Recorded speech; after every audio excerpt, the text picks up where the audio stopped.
I'll send you an email right out. Right? That's okay. Yeah, that'd be cool. Thank you.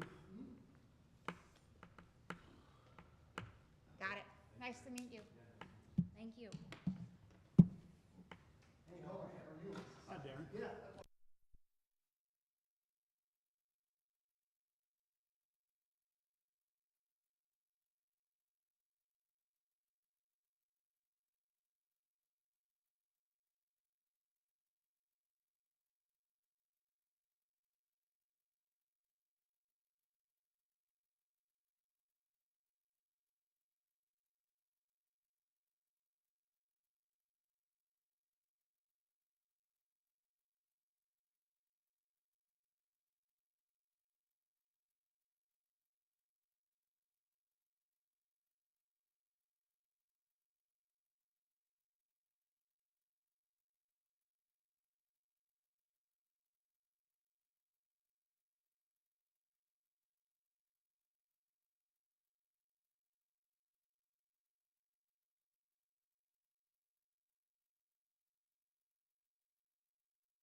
That didn't sound real exciting. Well, fortunately, they had 3 classes. Took first place in the 3rd class. That's okay. First is Yeah. Even though first place in the A class was like 15 strokes under. Joseph? How are you?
Be good to go.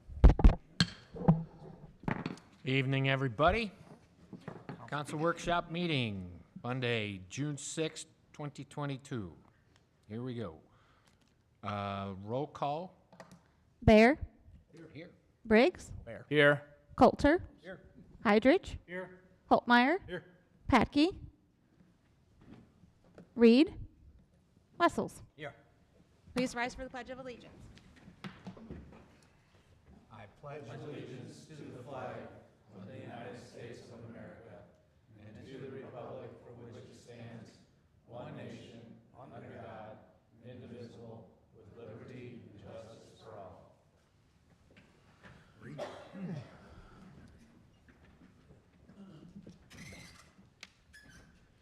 Will all the committee members answer if they have or have not read the minutes of the meeting dated May 2nd, 2022? Bear, Yes. Briggs, Yes. Coulter, Yes. Hydrich, Aye. Holtmeyer, Aye.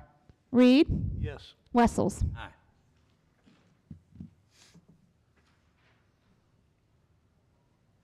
I need a motion. How about I move that we approve those since we didn't last time? Oh, that was the good. council. Oh, that's at the council meeting coming up. All right. Well, I'll do this one then. Second. Okay, we got a motion to approve and a second. All those in favor? Aye. So moved. Presentations. Renewal of city's property, casualty insurance, and payment authorization. Discussion. We have We Amy. got Amy, Amy yes. de Blasi's here from Daniel and Henry. Just start with discussion if you like. No. Okay, so I'm Amy DeBlasi from Daniel and Henry, and we're your property and casualty insurance brokers. I'm here to talk about your June 30th renewal coming up soon. And I think that you all have received the premium summary page to look over the pricing on the renewal. So I think that you're in very good shape this year. It's shaping up to actually turn out to be a decrease in premium. Just a few comments, if you permit me the time, by line of coverage. So on your premium summary page there, we start with the property and equipment, which is through Travelers. And your property values and the total equipment schedule limits are higher. Your premiums are up a little bit. The excess earthquake policy is something that we buy. Travelers gives us $10 million worth of earthquake coverage, and we buy an excess earthquake policy to give us more of a limit on earthquake. Last year you bought 15 million, and this year the city has elected to pursue a $20 million earthquake limit. That gives you a total of 30 million for earthquake.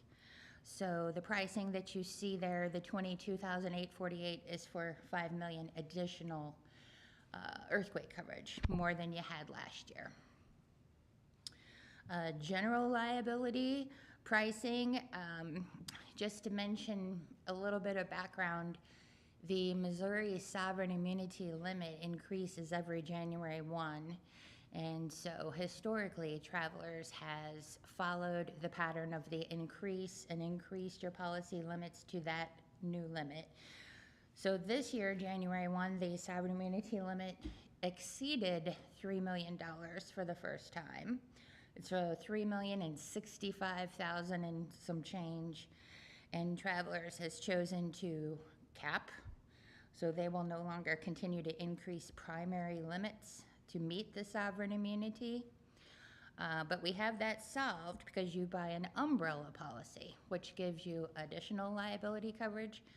But the point of all that was that your limits for general liability, law enforcement liability, and auto have been going up every year, including this year.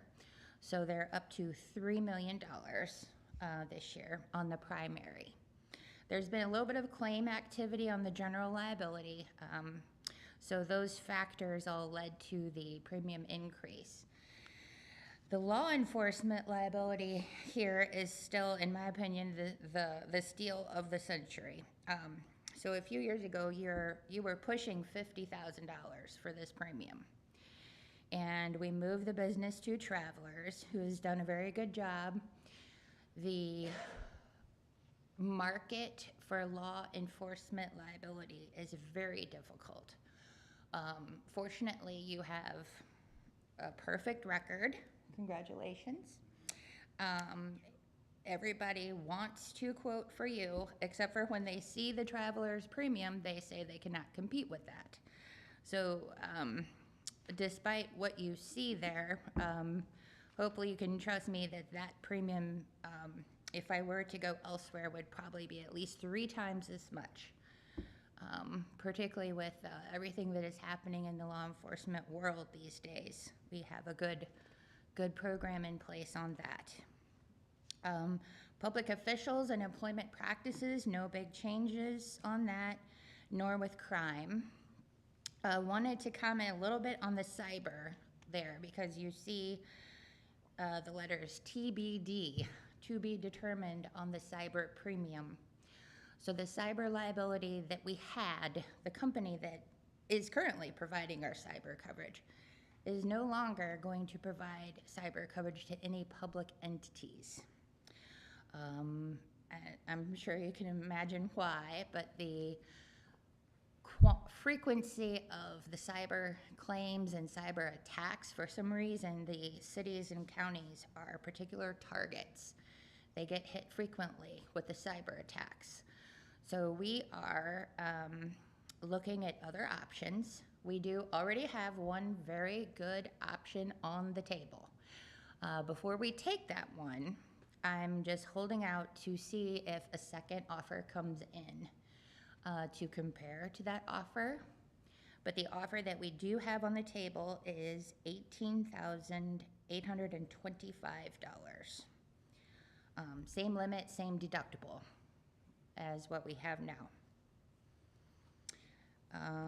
The auto, your number of units really did not change. The carriers have considered the cost of new vehicles, the cost to repair vehicles, the cost to provide you a rental while you are waiting for a repair, all of which have increased. So they have increased rates on an auto. Your workers' compensation is the best looking line of coverage this year. You've got a very nice reduction, and this is because of your improved experience. So this current term, the prior term and the current term are both substantially improved in terms of claims activity. Looking a lot better there. And the city also does an excellent job of instilling the mindset of safety, rewarding good behavior. We just see a lot of improvement in that area. And one other comment on that line of coverage, you see that your carrier is Missouri Employers Mutual, so they are the largest in the state of Missouri. They have a nice safety dividend program. So the city did receive a safety dividend check in April of $35,000. So that was also favorable. So just to recap here, the total premium, if we took the cyber option that we have now, we would be at $513,093. So that would still put you below expiring by $2,810. Again, I would like to see one more option. Hopefully that second option comes through to compare on that cyber before we buy a cyber policy. I was going to say, yeah, I'm glad you're waiting on that. Yes. That's a big jump. It You know, is. the one that It you- sure is. That you were sent. It is. That's a big jump. And And I think, again, we need to make sure our staff are aware of the good job they're doing when we turn I think second year in a row, we've seen a big drop in this workman's comp. So yes, That's excellent. That's excellent. agree. I will give credit. He's not here tonight. I think he was out today or whatever. But Mark Scorney, our emergency management director, is also our safety coordinator.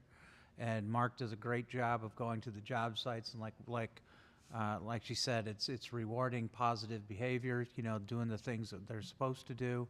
And we've stepped up our game here ever since Mark's taken on that role. So, And you say the law enforcement, that you felt good about that, but yet that's a pretty big jump too. Well, I think that if you look back where we were 4 years ago and 5 years ago, so even in the 2021 term, our premium was $45,600. I don't know if you stay in touch with your counterparts there at Franklin County, but the number of companies who will provide law enforcement is dwindling. So I know that their carrier stepped out of the market, and I think that their premium probably tripled. The reason to me that we have such a good premium on that is when we receive the completed law enforcement applications, they are so well completed, and you do such an excellent job. You also have no law enforcement claims, knock on wood. So although I don't disagree that we've got a few $1,000 increase there, and but still comparing to even where we were a couple of years ago, we're at half. We're at half of where we were. And we still have the $3 million umbrella covering that law enforcement policy. So I think our limits are sufficient on that as well.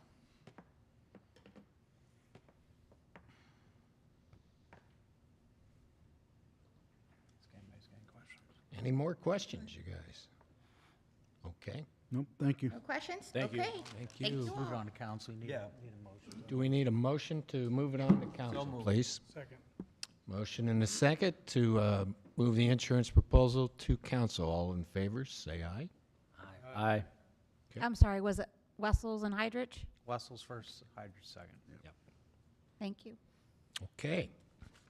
Report of department heads? Before we And- get into that, we've got, Segue too. if you want to go ahead and let them, Yeah, you're going to tell them Yeah, about I- our visitors? give a Okay. little Go ahead. summary. Yeah, so, real quick, council, we have some representatives of the company called Gateway Fiber, who reached out to the city approximately 3 months ago, they are a Public Service Commission internet provider that operates Troy. They can give you a little more history of who they are.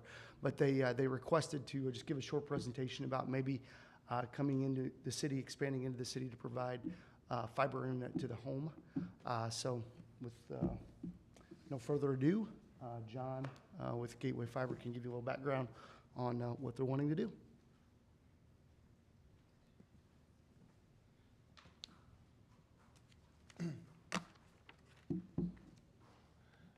We'll awkwardly stand here together. That's fine. Whatever you want. My name is John Meyer. And I'm Chris Serto. We're here on behalf of Gateway Fiber. My role at Gateway, Talk to the mic. talk to the mic. My role is the Chief Marketing Officer.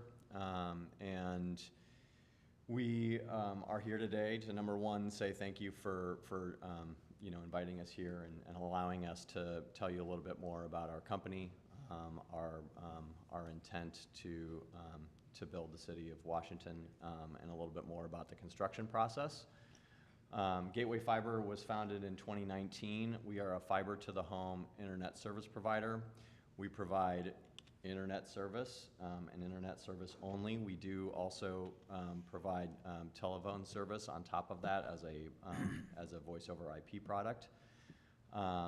But we are both residential and a business service provider. Our hope would be that Washington would be the next local community that we serve. So we are a local company. We're based in Wright City.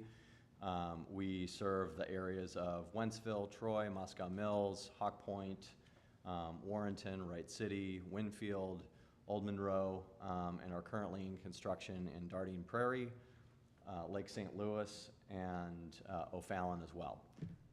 And we would, we're here today to express our interest in building Washington with the intent to start sometime later this summer. Yeah, and just to share a little bit more about the history, Gateway was founded in 2019. We're locally owned and operated. Two families in the greater St. Louis area started the company, and we've been growing very quickly the last few years. John mentioned many of the communities that we service today, and we're really excited about partnering with Washington. You know, one of the things that attracted us the most, I mean, being a local company, our headquarters are in Wright City, we're right down the road. What a great chance to just continue to serve the area. And also, it was something that y'all have looked at yourselves over time, and just to see that level of engagement and that you guys see the need from your residents, we're just very excited to get going.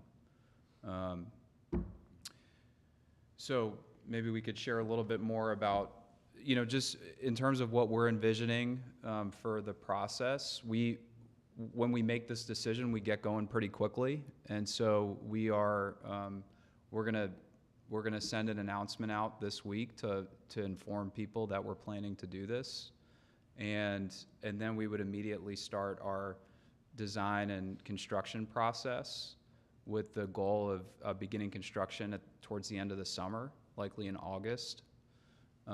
And you know, you all would start seeing our people throughout the summer. Our sales team and operations teams will be present here. So. And just from a, you know, a product and service perspective, you know, we have a very, not only do we have a superior product that is truly a fiber to the, you know, to the premise construction, we offer very competitive rates. We have a very simple, transparent pricing model. So, you know, we pride ourselves in you know, in making it very simple for the customer experience, and that also goes, you know, towards, you know, how we invest in our customer service as a, you know, as a differentiator. So as Chris mentioned, you know, our local teams, you know, when you call and have perhaps an issue, or that you want to talk to a local, you know, a customer service representative, you know, somebody in Wright City is picking up that phone. And so we have 3 tiers of service. Our base tier is a 250 meg, that's down and up. So your download speed and your upload speed are the exact same. It's called symmetrical speeds. That 250 meg speed tier price is $65 a month. We have a 500 level, which is $75, and then we have a gig service, which is $90. And that's the residential pricing. We do have somewhat different pricing for business, but that also comes with some different value-added services that come on the business side. So again, you know, we pride ourselves in really, you know, working with the communities that we build. You know, we want to partner with you in any way that we possibly can, because this is, you know, it's, I think, mutually beneficial for us both to have, you know, certainly a working relationship that you know, that you guys can call us and we can call you. So happy to answer any, you know, any questions that you all have. You're gonna stay in the cities right away when you Yes, sir. go ahead and get all the permits and stuff, do all that? Yep, we work within the city right away, and you know, work through the appropriate permitting processes. And Do you have a plan on what part of the city you were gonna target first? We would likely start in the southeastern part of the city, is what we're looking at right now. sort of south of 100 and east to 47. Other questions? We talked in the past about a plan, you know, such a plan. And in that scenario, the city was going to be involved. Correct. As, I don't know what role you would say, but it was kind of a half provider or whatever, you know, along with the, are you talking anything, are you talking totally independent? They're independent. Okay. They're completely independent. That's no, that's nothing with the city for like city providing infrastructure or anything else. That's primarily them coming in our office, working with the building department or engineering department to go ahead and determine where they're going to put the lines, et cetera, just like any other public utility that would want to come in. But yes, the previous conversations that we had, as most of you are aware, we have ARPA funds that initially were one of the, I guess, target areas that you could use those funds was for the expansion of utilities, including broadband.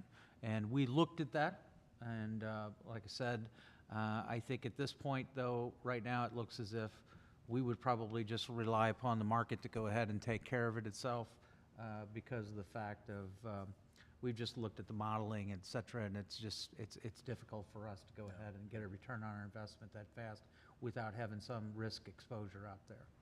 So, but we've got others that are luckily wanting to come into the community and go ahead and give our customers some choices. Okay. Any other questions? The name again? Gateway Fiber. Gateway Fiber. Okay. So, thank you, guys. Yeah, Thanks. Appreciate it. Thank you, Ellis. Thank you. Yeah, thank you. Report of department heads, Engineering Department, Code Amendment, Maple Valley Court. Okay, good evening again, council. Maple Valley Court, it's in the Locust Valley subdivision. McBride was the developer of the subdivision. Part of that planned residential development was 30-foot roadway back-to-back, which city code does allow that without being planned. However, since it was planned, it was approved as such. The subdivision is pretty much built out right now. I think there might be one lot that's still open, but part of that was no parking on one side. Anytime you limit parking, it has to be done by ordinance. All this does is amend that schedule to make it no parking on one side. We did have the ability to choose which side. That was not spelled out in the actual development agreement. We chose the inside radius of the roadway. Maple Valley does make a bend. The reason for that is that if fire trucks or anything need to get in there, that seemed to be the one that would give them the most room to work. It would also provide the most parking spaces being on the outside. So we chose the inside radii. If you approve this ordinance modification at the council meeting, then we'll get those signs up and get it completed. Pretty straightforward. Any questions? I'll make a motion to move it on. I'll second that. Motion by Bear, second by Mike. Is that correct? No Briggs, Chad. Yeah, sorry, Chad. All those in favor, say aye. Aye. So moved. 2022 overlay project bids. Okay, in your packet I had a cover letter. We did go out to bid for a pretty large paving package this year. Included a lot of areas on the west end of town, had some concrete included in that. When we initially put this plan package together, we actually had a larger concrete plan in it. But understanding with price hikes and things going on in the construction world, we pulled some of that out. And the street department is actually taking care of some of those things ongoing through summer's preparation. This project would have work done West Main Street, Rain Street, Johnson Street, Robert Street, William Street, James Street, partial, 5th Street, ADA ramps at Hickory, Stafford Street, there was a patch that was included there. Market Street, which is down here by the by Andy Understall, that was bid out previously and was removed from that package. And then some ADA ramps on East Main at Walnut. On that project, the Walnut one, or East Main at Walnut, the street department actually took care of a lot of the curb and gutter and the sidewalks, but we did feel getting some contract labor to assist us with ADA ramps was wise. We went out to bid. We did recognize that when we put this plan together, budget year last year, we did have it above what the actual budget was. I don't mind typically sending projects out with an estimate a little bit above, just because, a little bit of competition, hoping those things would come down. Unfortunately, with the situation in the construction world, right before bid, I did up the estimate to $921,000.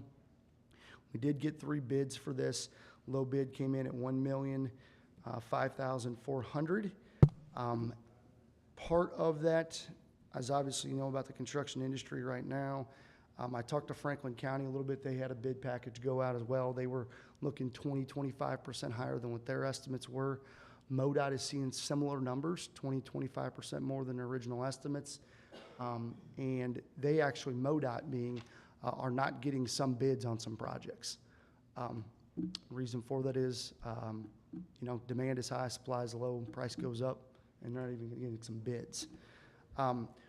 With that, the Stafford Street partial patch, it was on the east side going up to Fifth Street. There's $16,695 was part of that line item. What I'd prefer to do is probably pull that out of the job because Stafford Street needs some more work than just this patch. I would then rebid that as a larger maintenance package on Stafford Street next year. Okay, so rather than do a partial, not really do what it needs, just do it all next year as one. So I would take a removal of that. That brings the job down to $988,705. Again, pretty substantially over what the estimate was and substantially over what the budget was. In order to offset those costs, we will be, in this city council agenda, we'll be applying for a Franklin County grant, which is paid for by sales tax in Franklin County of $100,000. Historically, we're able to get around $40,000 to $60,000. Their revenues are up a little bit right now, so I'm being a little more aggressive on that. I don't think we'll get the full 100. I think we're still going to be somewhere in that 60 to 70,000, but I don't know what the other communities are doing either, so I figured why not ask for more to offset some of these costs. If you were to proceed with this project, we would need a budget amendment at the next city council meeting. And so I'd be requesting that budget amendment. And then this would have a completion date of late October. That was another thing. The contracting community actually reached out to us when they looked at these jobs and said, you got to push this thing back because we don't have enough people to get the work done right now. So we pushed it back as far as we could. This is the future. I mean, it's the present, it's the future, it's the way this is going to be. We have to be a little flexible. I'm also going to be working with Darren to budget more monies in the upcoming year to kind of offset some of these overages that we're kind of seeing. Like I said, historically, we budget around $680,000 to $700,000. We may be looking $900,000 to $1 million, or we may have to cut back some of the jobs. Financially speaking, the Transportation Sales Tax Fund is doing well. okay. So I'm not too concerned that we can't afford it. It's just, it's an unforeseen, it's just asphalt doubled, for example. So I know there's a lot of information. I tried to summarize as best I could in that letter, but. That's why tonight we only wanted discussion if you Yeah. had any questions, and then at the next meeting, we'll go ahead and, if you guys are in favor of moving forward, then the next meeting, we would have the ordinance for the contract. Yep. And that would be with Lamp. Budget amendment. Yeah, Lamp trenching and excavating. On that West Main, is that also include between High and Tiedemann, or whatever Yes.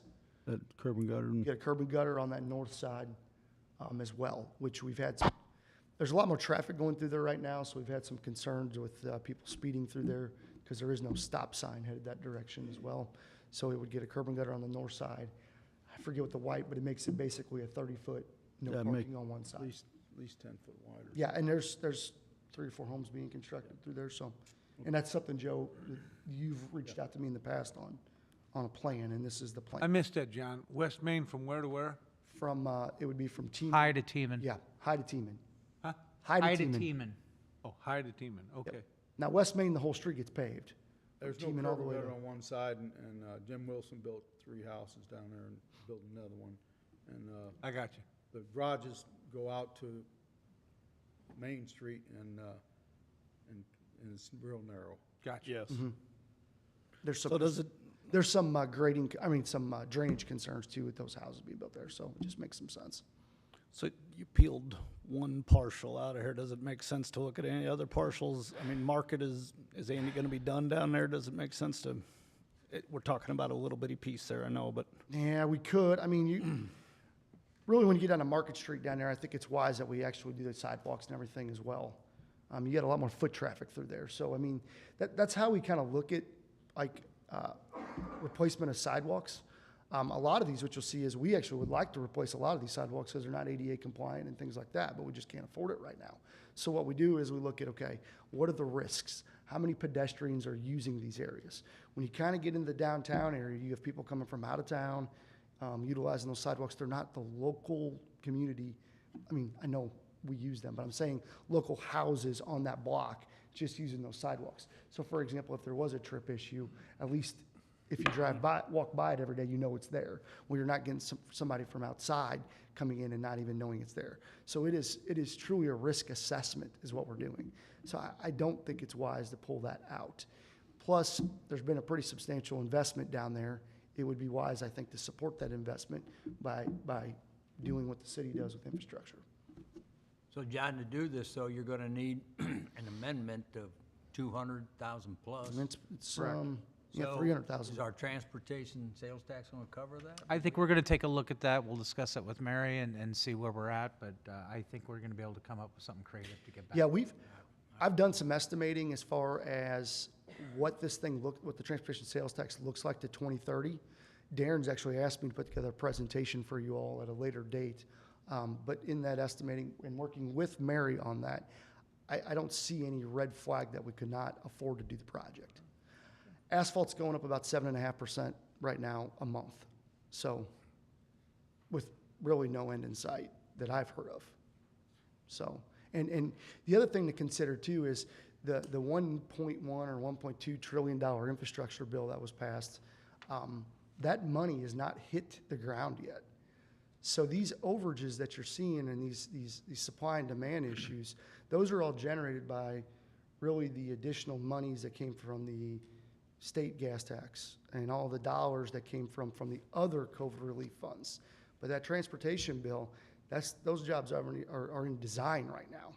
So you're going to have the supply-demand issue as you move forward, regardless if you approve this or not. And I feel like making streets black and moving forward is probably the best thing to do right now. I make a motion to move on the Franklin County. That's next. That's next. Yeah, sorry. This would just be. This was just a discussion, just to tell you where the bids were at and everything else. If hearing, I would assume you guys are wanting us to go ahead, we'll get a budget amendment and a contract award at the next council meeting. Jumping a gun. You jumped the gun a little. That's all right. Nothing wrong with that. It's all Jumped the whole relevant. meeting earlier, Joe. It just happens. I did that this morning too. So. Newbies. Next, you want to go ahead? Franklin County Transportation Grant 2022 Overlay Project. Okay, I kind of hit on this already, but really at the next council meeting, there'll be a resolution of support for us to apply for as much money as we can at the Franklin County Transportation Committee. We're asking for $100,000. That's more than we've received over the past couple years. And we just need your support to put an application together. I have it all ready to go teed up, so it's just need that document. Any discussion? I don't think so. I'll take a motion, please. Go for all of it. Motion by Holmeyer, Second. second by Bear. All those in favor say aye. Aye. Motion passed. Okay, one item here. So the last thing we had is on your blotter, I think, for the council meeting is I failed to get an ordinance put together or in front of you at the meeting, and I apologize for that. That was my error. But it's a lease agreement with a new tenant at the airport in the climate-controlled hangars. Staff we actually went out for proposals for this, which is new. We've never really done that over there. It was kind of a new process. The reason for that is the terminal hangar is pretty unique that it's climate controlled. It's right there next to the office. We received 2 proposals, one for a similar use as the previous renter. They had a mechanic operation that was over there. I think they indicated they'd pay $1,100 per month. The second proposal was to house actually 2 aircraft in the facility, which it's done that before, and they indicated $1,200 per month is what they would pay. But they also indicated that they would have approximately $100,000 in jet fuel and $20,000 in avgas going through those two planes a year. That's a pretty big. That's got some potential there. I estimated somewhere maybe 25,000 plus of additional revenues that you'd be getting over there just from fuel sales alone. Everyone was pretty excited about that. It seemed like the group that reviewed these. So these are short-term leases in the sense of that they can back out essentially whenever they need to. There is no dollar number tied to the lease on the fuel cost. We did discuss that, but to tie something to that, I don't know if you'd have this renter. They're paying what the previous person paid per month. So we're recommending that we go forward with this at the council meeting with LTC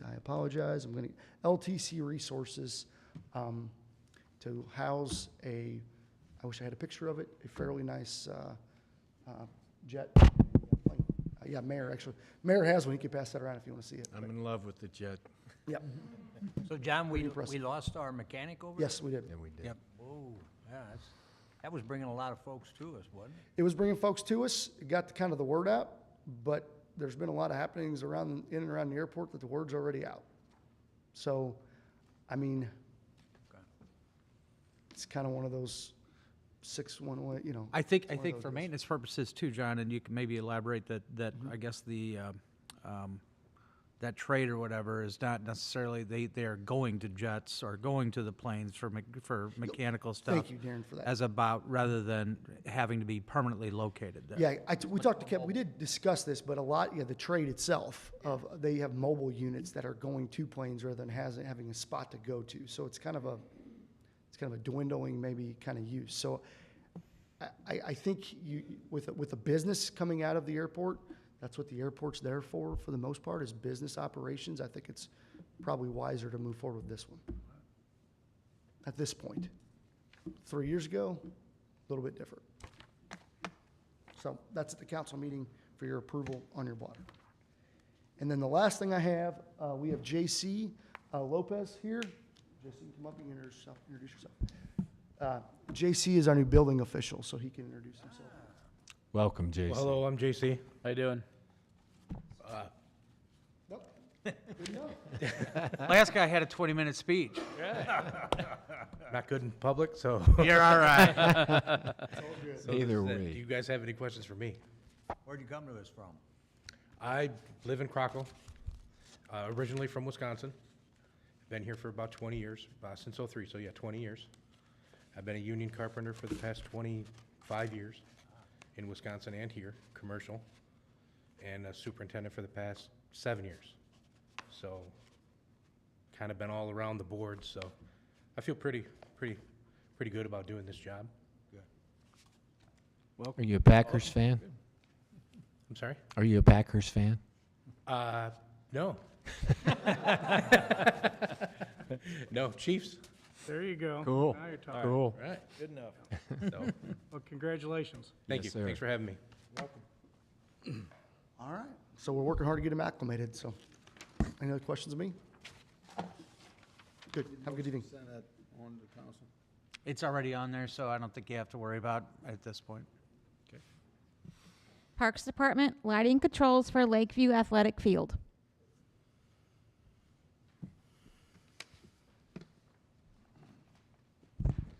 Evening, council. In your packet tonight, you'll see a cover letter about Lakeview baseball and, it's supposed to be baseball and soccer lighting controls.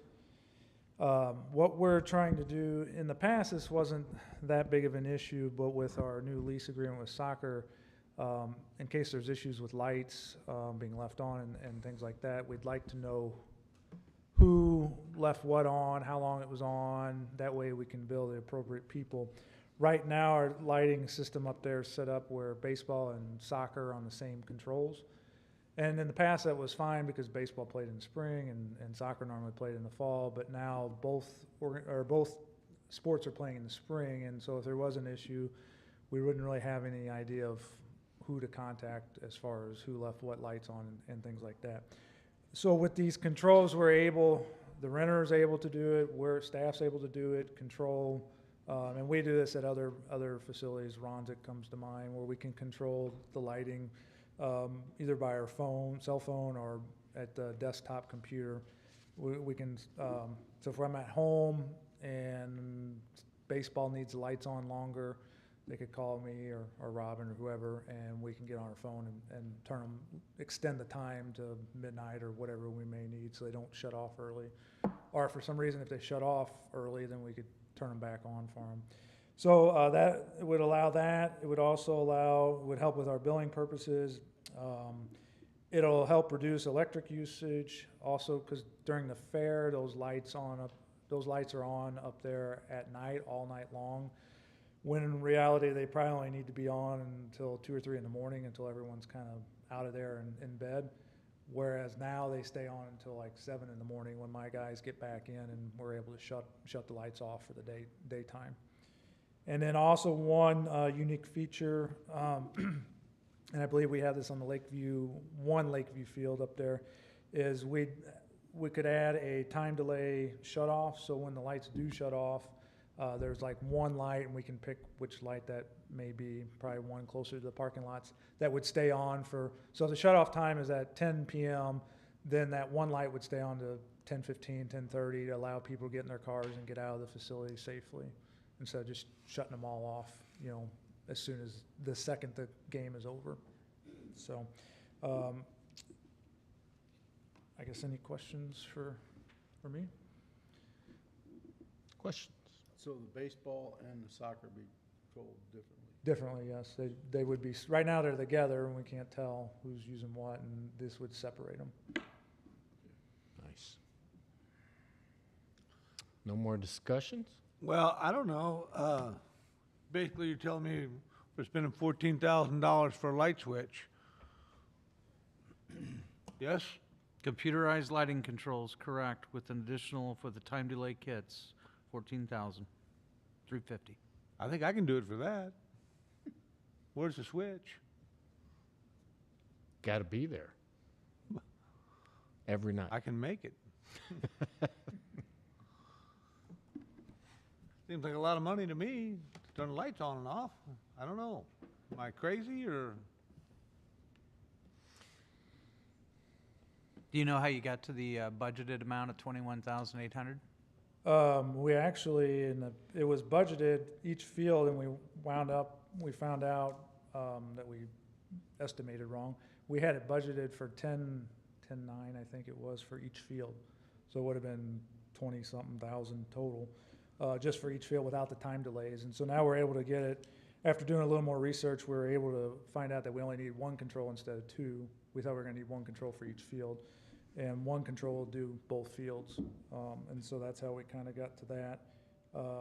This is under like a group purchasing contract, Sourcewell contract. And so that does help us with the pricing. We've got some of this in the city already, right? Some of the other Yes, ball field. I know Ronzik has it for sure, and Barclage has it. 'Cause That's what I was thinking. We use it for 4th of July. We're able to control it, the lights shut off for fireworks and things like that. So this isn't a just add on 2 more, this is completely add for 2 more fields in a different location type situation. What do you think the cost savings is going to be if we put this in? Do you have any idea? I don't know. I'd have to go, I know the biggest would be for during the fair when we had lights on, all night long. But I'm not sure what that would, exactly what that is. Really, we'll run into issues with our leasee, the soccer, if they, if the lights are left on up there, we won't know who to, at least in the spring anyways, we won't know who to contact, whether it was baseball or soccer, and it will help it also, because we'll get into the situation where, well, I shut the lights off. Well, right here we can tell they were left on for X amount of hours on this date at this from this time to this time. And then all we'd have to do is go back and look and see who had the field rented and things like that. Wayne, how old are those switches in those other spots that Al's talking about that we have them already? I don't know. I know, I mean, I can't remember when they purchased them. I was trying to think, see what the longevity of this is, I don't know how old the Barclage ones are. I know 15 years ago, we were having to call to turn on and off the lights for the down in motorsports for at least the fair. those 2 fields, I think, both have been around for a decent amount of time. I don't know. Well, this is what, a 10 years, a maybe? 10-year arrangement you're doing for this one, right? Pardon? It's a 10-year? on this one that you're presenting to us? Yeah, they would, yes, be under warranty for 10 years and.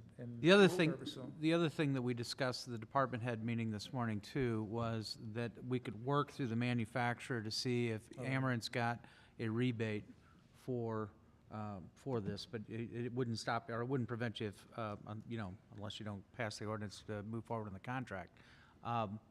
Then they could still go ahead and look into the rebate and see if there's a rebate that's available. Call Mr. Hastings and see if there's anything available. Where is the light switch for the soccer fields? They're on the soccer concession stand. So you have to have a key to get in there to turn them on or turn them off. So somebody's not turning them off. Right, during the fair, they're left on, I mean, because no Well, one's around. I understand the fair, that's 5 days. I'm okay with that.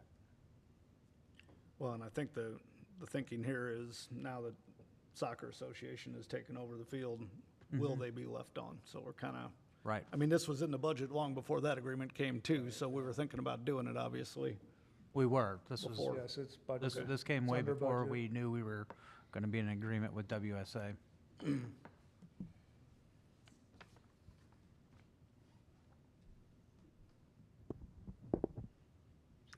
Further questions? Nothing? I'll entertain a motion. Make a motion. Second. Okay. Who made the motion? Holtmeyer. Holtmeyer, second by Wessels. Probably ought to get a roll call vote. Send it on. This is send it on. You want me to do a roll call? Yes. Bear, Yes. Briggs, No. Coulter, Yes. Heidrich, Oh, Holtmeyer, Yes. Reed, No. Wessels. Yes. Is that 4 to 3 yeses? You have 3 yeses. I'm sorry, you have 3 noes. 4 yeses. 4 yeses. Yeah. Motion passes.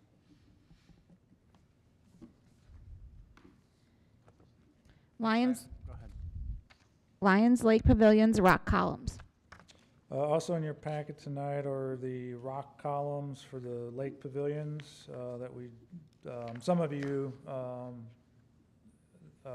may remember from last summer, discussion on the pavilion columns, and at that time when we were having them bid out the columns, we were going to do natural rock columns as a protective barrier and an aesthetic look to them. Natural rock when the pavilions were being built by the installer. And then council at that time asked me to look into different options. We looked into natural stone, we looked into concrete, we looked into man-made stone. When I did the pricing, man-made stone came back the most affordable. That number, I did an estimate, that number was put in the budget, but it was specified that it could only be spent if there was a donation. Lions Club came to me, and Mr. Williams is here, and I believe the Lions Club president's here also, and asked if there were anything in the park system that, you know, needed sponsored or donated, and this naturally came to my mind since it's Lions Lake, and those were the Lions Pavilions, and so they, you can see in your packet, they sent the letter in to me, donating some signage, and then up to $30,000 for the rock columns. And so we bid out the rock columns. We only had one bidder. Was put out on the website. Was sent out to various local people. One bidder came in under budget for $27,810, and so this would be then donated by the Lions Club. Wayne, on the Lions Club, in their letter, they talk about their signs also. Do those signs, is that something that you will have to take care of, or who's going, obviously, that's a Well, pretty decent sign, it's $3,500. If you remember, I don't know when it might have been November, December. Mr. Williams was here in person and handed me a $5,000 check for the sign. So signs are already in. There's one at corner of Veterans Drive and South Lakeshore Drive. It says "Welcome to Lions Lake." It has a City and Lions logo, I believe. And then their existing sign at the pavilions there, it was green. it's now black and matches has the theme and branding of the rest of the signs in the park system. And so those are already in place. This is the final piece of that donation, is the rock columns. Discussion.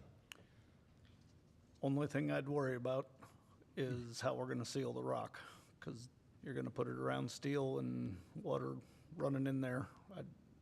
We just wanna make sure that Patkey does a nice job and we end up getting that sealed and we maintain that, because in reality, we probably should have been concrete and wrapped the rock and put the steel on top, but we're not there anymore.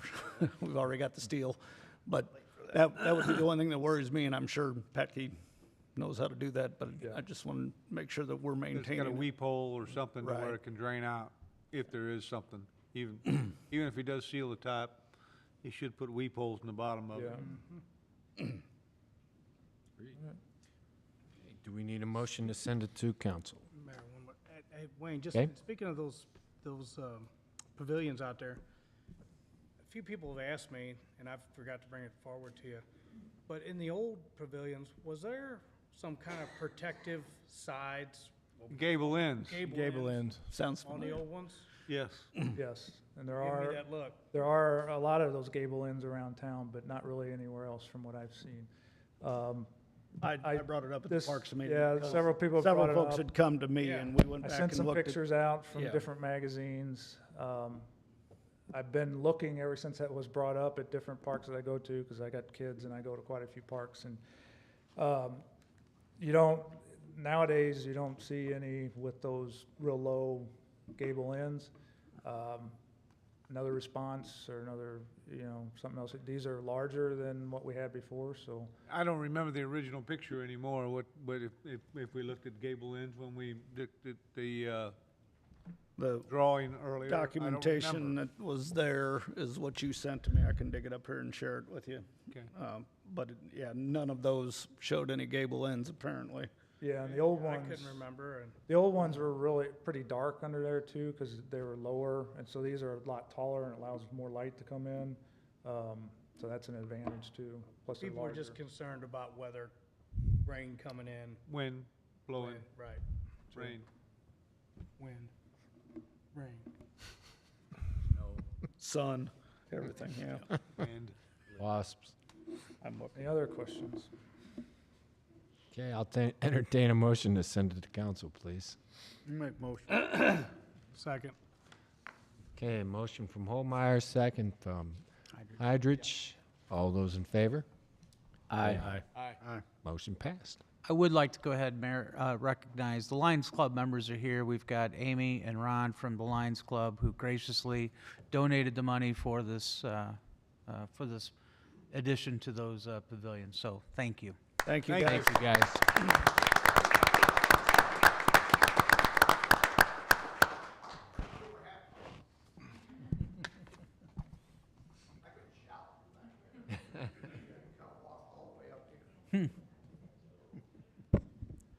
On behalf of the Lions Club, we're greatly honored to go ahead and keep our commitment, as we said last fall, for up to $30,000. So just to let you know, at an upcoming council meeting, we'll be back with a check in hand. Thank you. Thank you. Thank you, Ron.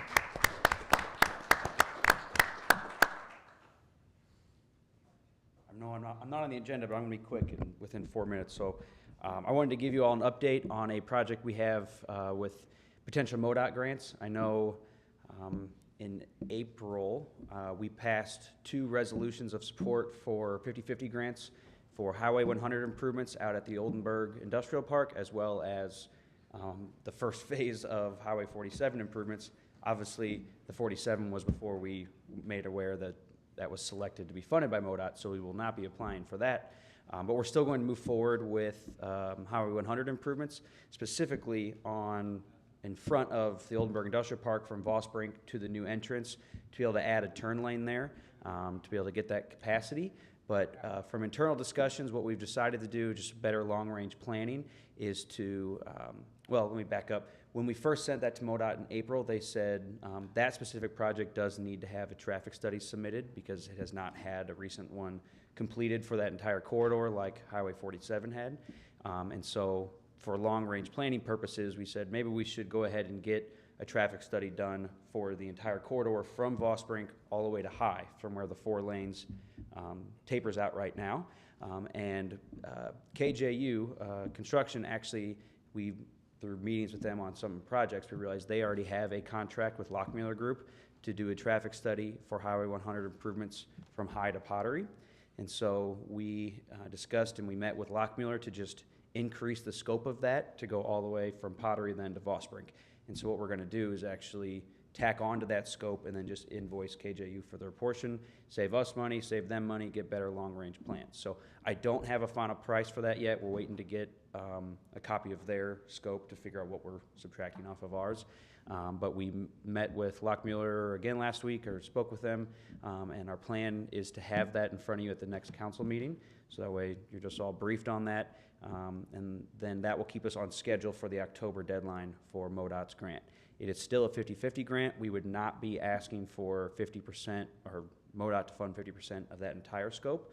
That would still be long-term, but what we would definitely do would prioritize the improvements to Oldenburg Industrial Park so we could actually get the driveway in there and sell those lots easier. And then if there's a possibility to make the improvements necessary for the commercial development with what KJU is doing at between Pottery and High, then we can work that into the application if MoDOT allows. So just wanted to keep everyone in the loop. Thank you. Thank you. Okay, thank you.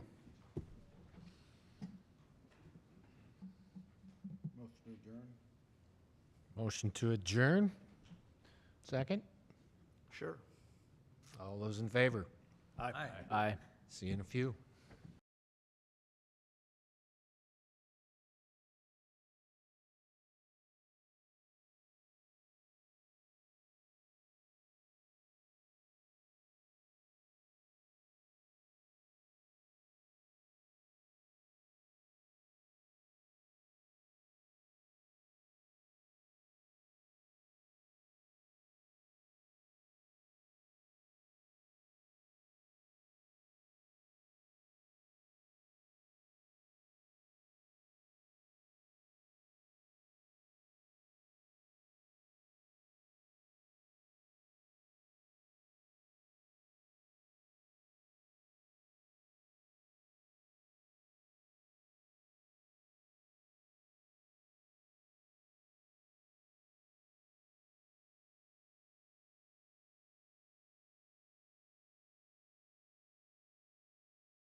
bureaucracy.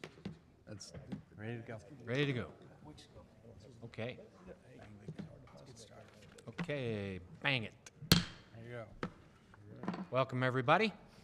Regular meeting of Washington, Missouri City Council, Monday, June 6, 2022, 7 p.m. I'm sorry, 7:08 p.m. Bayer? Here. Briggs? Here. Coulter? Here. Heidrich? Here. Holtmeyer? Here. Patke? Reed? Yes. Wessels? Here. Please rise for the Pledge of Allegiance. I pledge Allegiance to the flag of the United States of America and to the republic for which it stands, one nation, under God, indivisible, with liberty and justice for all.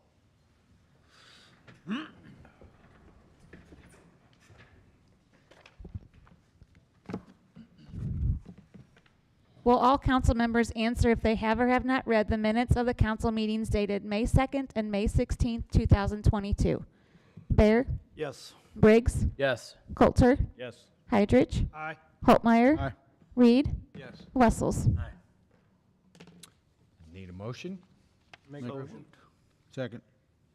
Okay, motion by Heidrich, second by Holtmeyer. All those in favor? Aye. Aye. Okay, that's approved.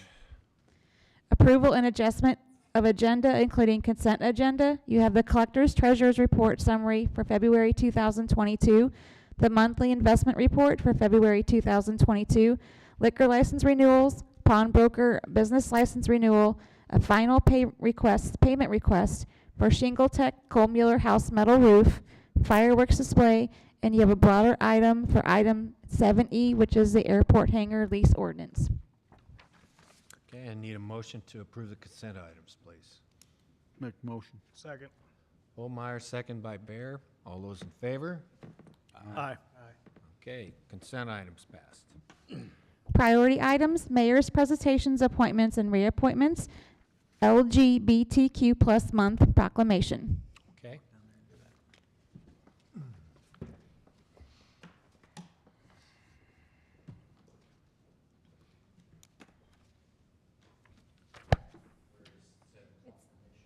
It's in the podium. Before I read this proclamation, I'd like to say something. I don't take these things lightly, okay? These proclamations, although they come from me and they're not approved by the city council, it's an indication of who we are as a city, okay? You guys elected me to run the city, and so I'm gonna do it the best way that I know how. The thing that I looked at when this proclamation came before me was economic development, and is it the right thing to do, okay? In terms of economic development, it's a no-brainer. Okay, companies these days look at stuff like this. You can ask anything, you can research anything, and LGBTQ plus issues, companies look at those. So if we want to be in the competition, in the picture, we need to do this. And for me, it's simply the right thing to do. Okay? All right, here we go. Mayor's proclamation, City of Washington, Missouri.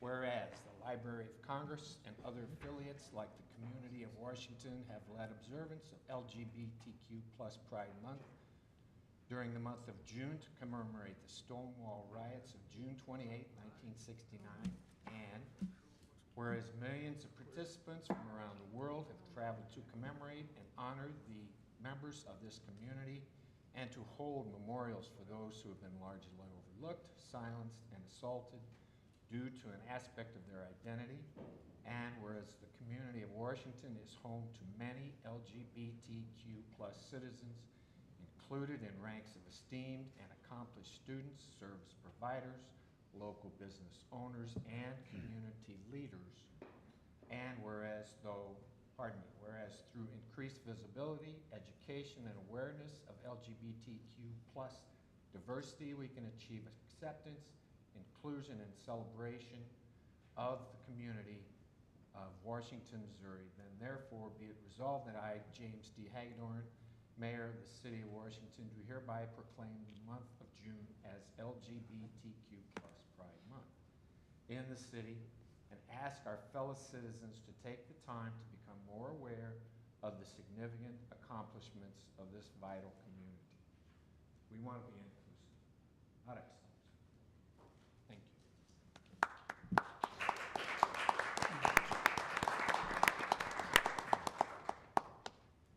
If I could, Mayor, I want to thank you for the proclamation on behalf of my daughter, our wife, members of our community who I deal with and know, my daughter's friends, who are all members of the LGBTQ+ community. This is a stride forward for them, and I thank you. Thanks.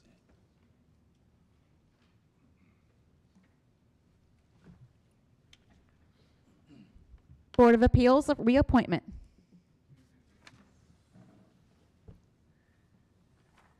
You've got Board of Appeals, Steve Stewart. Okay, there's a letter there. Yeah, there it is. Thank you.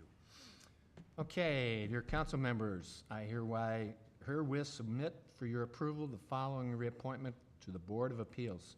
Steve Struberg, term ending June 2027. I'll make a motion. Second. Okay, motion by Holmeyer, second by Hydrich. All those in favor of reappointing Steve Struberg, say aye. Aye. Aye. Unanimous. Yay. Passed. Board of Public Works, reappointment. Okay. To the council members, I herewith submit for your approval the following for reappointment to the Board of Public Works. John Vietmeyer, term ending June of 2026. I'll make a motion. Second. Motion by Hydrich, second by Holmeyer. All those in favor? Aye. Unanimous. Yes. Library Board of Trustees, reappointments. All right. Council members, I herewith, gosh, that sounds weird. I herewith submit for your approval the following reappointment to the Library Board of Trustees. Two of us, Barbara Vollmer, term ending June 2025, and Carolyn Witt, term ending June 2025. I'll make a motion. Second. Motion by Briggs, second by Bear. All those in favor? Or did you make that? It was Hydrich. Did you make that, I Mark? wish I was that good looking. That's a compliment. Anyway, second by Hydrich, Sherry, sorry. All those in favor? Aye. Aye. You're looking at Another. the same one I'm looking Unanimous. Thank you. Citizens' comments. Anyone out here like to step forward and say anything? Okay.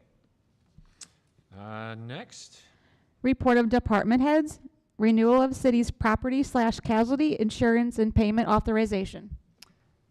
Mayor, as we mentioned at the previous workshop or whatever, it's that time of year where we go ahead and renew our policies. Amy DeBlasi was just here at the workshop, kind of going over some of the increases, some of the decreases, et cetera. We would like to go ahead and move forward. I would also like to remind the council that what we would be doing for the cyber protection, if we do get a policy that's going to be less and still meets the limits that we're looking for, we will go with that other one. That's why that's still to be determined. But as she said at the meeting, we do have one commitment already that I know that even with that commitment, if that ended up being the company we went with, you'd have at least a $2,000 deduction from what you paid last year, and also we have the increased limits on the earthquake coverage that we discussed, and that's primarily for these three buildings. I'll make a motion. Motion by Holmeyer, Second. second by Wessels. And this is to, okay, discussion. I'm sorry, I'm in the wrong place. Yes. For this, Okay. just for the For renewal the for. renewal of the insurance. Any discussions, you guys? We got a motion on the floor. Motion and second? Yeah. All those in favor? All those in favor, say aye. Aye. Aye. Motion passes. Banking services contract extension. So before you, oh, Mary's here, I forgot. Thank you. I was prepared to cover for you. Well, you can be No, my it's all right. guest. You're up. Our banking services contract for our depository, it is up for renewal August 1st. And it's an annual contract, but we do have an option in there to exercise an automatic renewal of that contract. And in our May Finance Committee meeting, we looked at the option to renew that contract. Some of the different things that we considered was, in the possibility of switching banks, was we looked at the cost, what we thought the interest rate might do possibly in the next year. Between last year and this year, the Federal Reserve actually raised the rate right at the end of, like, I guess maybe like 3 months ago. So there hasn't been much fluctuation in interest rates. So the recommendation from the Finance Committee at this time would be just to let that contract exercise that option to renew that contract for another year. Included in our current contract, if the Federal Reserve raises that interest rate, our current contract fluctuates with that. So if it goes up, then our current interest rate passes on to us. So it's not like we're locked in at a floor. They increase that rate as it fluctuates, so it passes on to us. So the recommendation from that committee would be to just go ahead and exercise that option to let it renew, and then see where we're at next year, and go from there. Hopefully, maybe they keep talking about the interest rate raising again, possibly another time or two in this upcoming year. So hopefully we'll have some better rate options next year. So really, we don't have to do anything. If you guys are all in agreement with that, we can just let that option renew, so. I would definitely be in agreement with it, and I think that Mary has mentioned before, that Finance Committee, we have banks in town represented on that committee, and they are very, very considerate, I think, of the city's needs and very helpful through the whole process. So, yeah, they do a nice job for us. Yeah, they do. So, does anybody have any questions? Need a motion Thank you. to approve. Do you need a motion? I'll make We a need motion. Yes, we do. Okay, I'll make it. Second. motion by Holmeyer, second by Coulter. All those in favor? Aye. say Aye. Motion passes. Lexington Lane traffic calming devices. Okay, council, within your packet, there was a cover letter just basically notifying you of a decision out of the traffic committee at a request in April. Councilman Hydros brought to our attention, at Lexington Lane, Wheatley Court, there's a couple of traffic chokers, traffic calming devices that I believe were installed in the early 2000s. I didn't do a lot of research on it. I know they were there. Google Street View showed them in like 2004. So I didn't get exactly when they were installed, but it looked like it was somewhere in the early 2000s. I believe those were put in place at the request of some of the citizens in the area to try to alleviate some of the speeding issues. And as I've kind of alluded to in the past, it's hard to create infrastructure, literally build things in the roadway that would, calm traffic. Traffic is speed essentially is a perception item. For example, Highway 100 is approximately 24 to 26 feet wide, which is 4 foot narrower than any street that we have in town. You drive 55, 60 miles an hour on that. So it's a perception issue on how you do. So when you have streets that are 35, 40 foot wide, no cars on the side, you do tend to speed more just because of that perception. So with that, we brought it to the traffic committee, as we should, to review that, make sure that all those perspectives from the engineering department, street department, police, fire, that everyone is understanding kind of what's going on, and it was determined that we would remove those. That cost is relatively minor. We would saw cut the pavement, literally pick them out, and then pave the back over them. But it would be a removal of those traffic calming devices that have been in place approximately 20 years. I did speak with Chief. He, I believe, is in agreement that it has not had any noticeable impact, positive, to the actual roadway. We do hit them with our snowplow trucks, which would be a negative as well to our operation. It is not necessarily wise to put barrier or some sort of a barrier or something in the traveled way. So I just wanted to bring that to your attention. That is a pivot, I guess, from 20 years ago to remove something, but I wanted to kind of bring it to your attention. And if you have any questions of us, I'd be more than happy to answer them.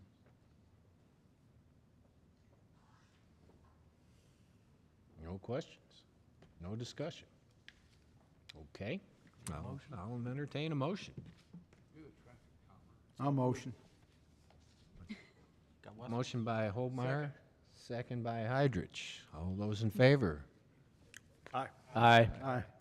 Motion passes. Go to it. Ordinances, resolutions, and ordinance amending Schedule 4, no parking at any time of the Code of the City of Washington, Missouri. Holtmeyer.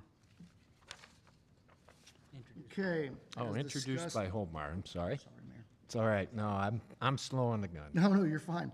As discussed at the last meeting, this would make Maple Valley Court no parking on one side. We're proposing on the south side, which is the inside radii of the roadway. Does allow for as much room for fire protection to get there as possible. I forgot to tell you at the earlier meeting, but we did have some people parking in the actual Hammerhead fire turnaround, which kind of is what precipitated the whole discussion. Then I realized that the development agreement did require no parking on one side because it is a 30-foot wide street. So it's just a follow-up to get this thing cleaned up and taken care of. We will be putting those signs in probably sometime later this week. They are in stock. Okay. We need a vote. Any other discussion? Any other discussion first? She'll do a roll call vote. Okay, roll call vote then. An ordinance amending Schedule 4, no parking at any time of the Code of the City of Washington, Missouri. You okay? Yeah, you. Holtmeyer, Aye. Briggs, Yeah, aye. Wessels, Aye. Hydrich, Aye.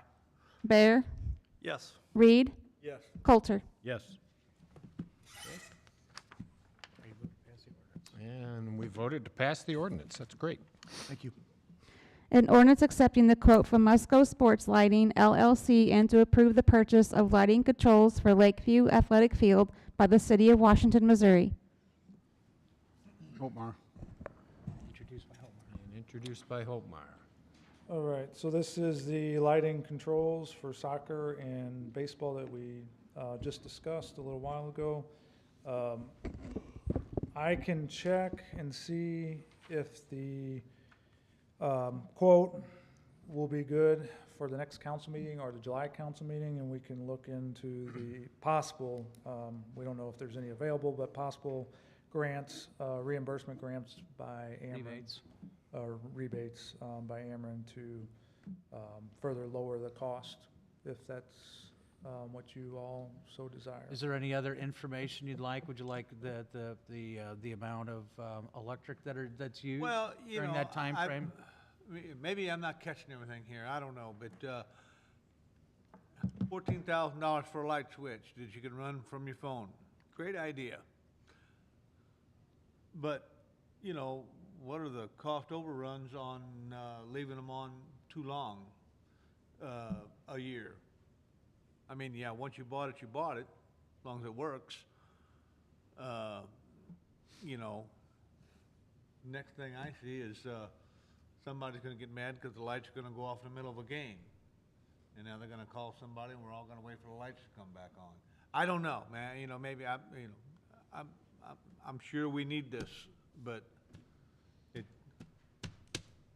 I got a problem. I'm just asking, do you want us to would it be beneficial if Wayne brought you back the numbers of what we pay for the electric bill if they're left on per hour? I don't want anybody to go through all that. I mean, you know, you guys know, you do this.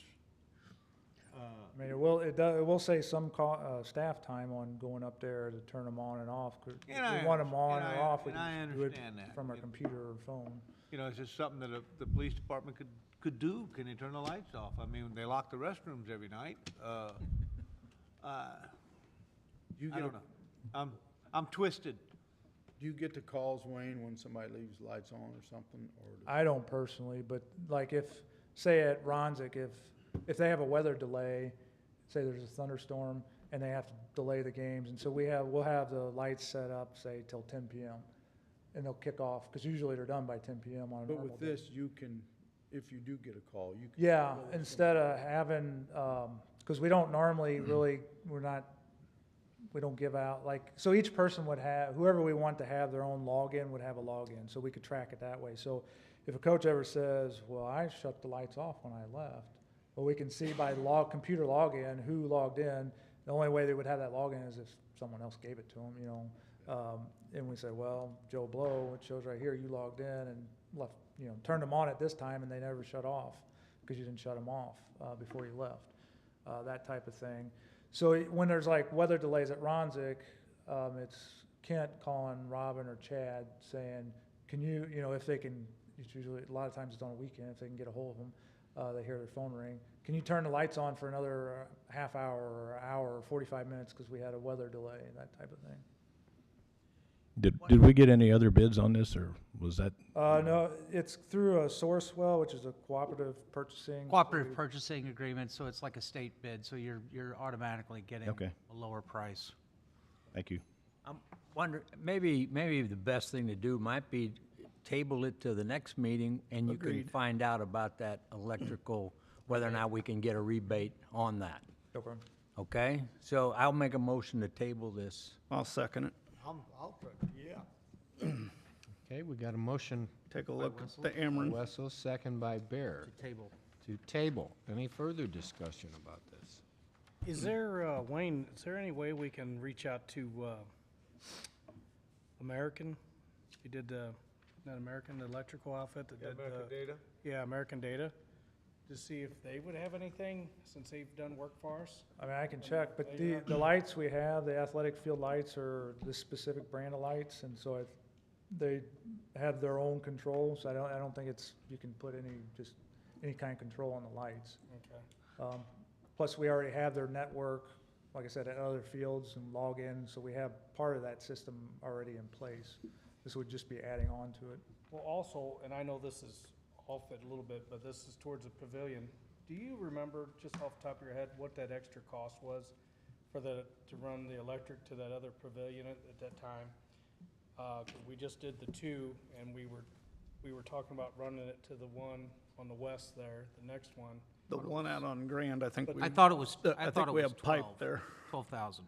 I have it in a file downstairs. We'll get that to you, but that's what I remember. I'm just saying with this extra monies that came available with, thank God to the Lions Club, would that help towards getting electric to that pavilion as well? And I think, didn't they put pipe into it already? I don't know.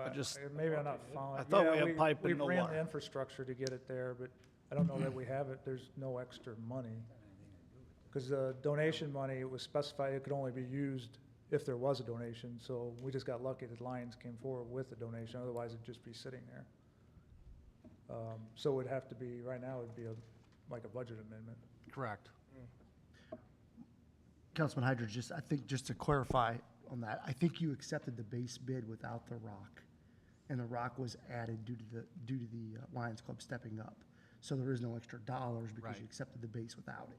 It's not like you accepted the base plus the rock and then they paid for it. You just accepted the Yeah, base. I Just so we know. I didn't know, I wanna make didn't sure. know it was 12,000.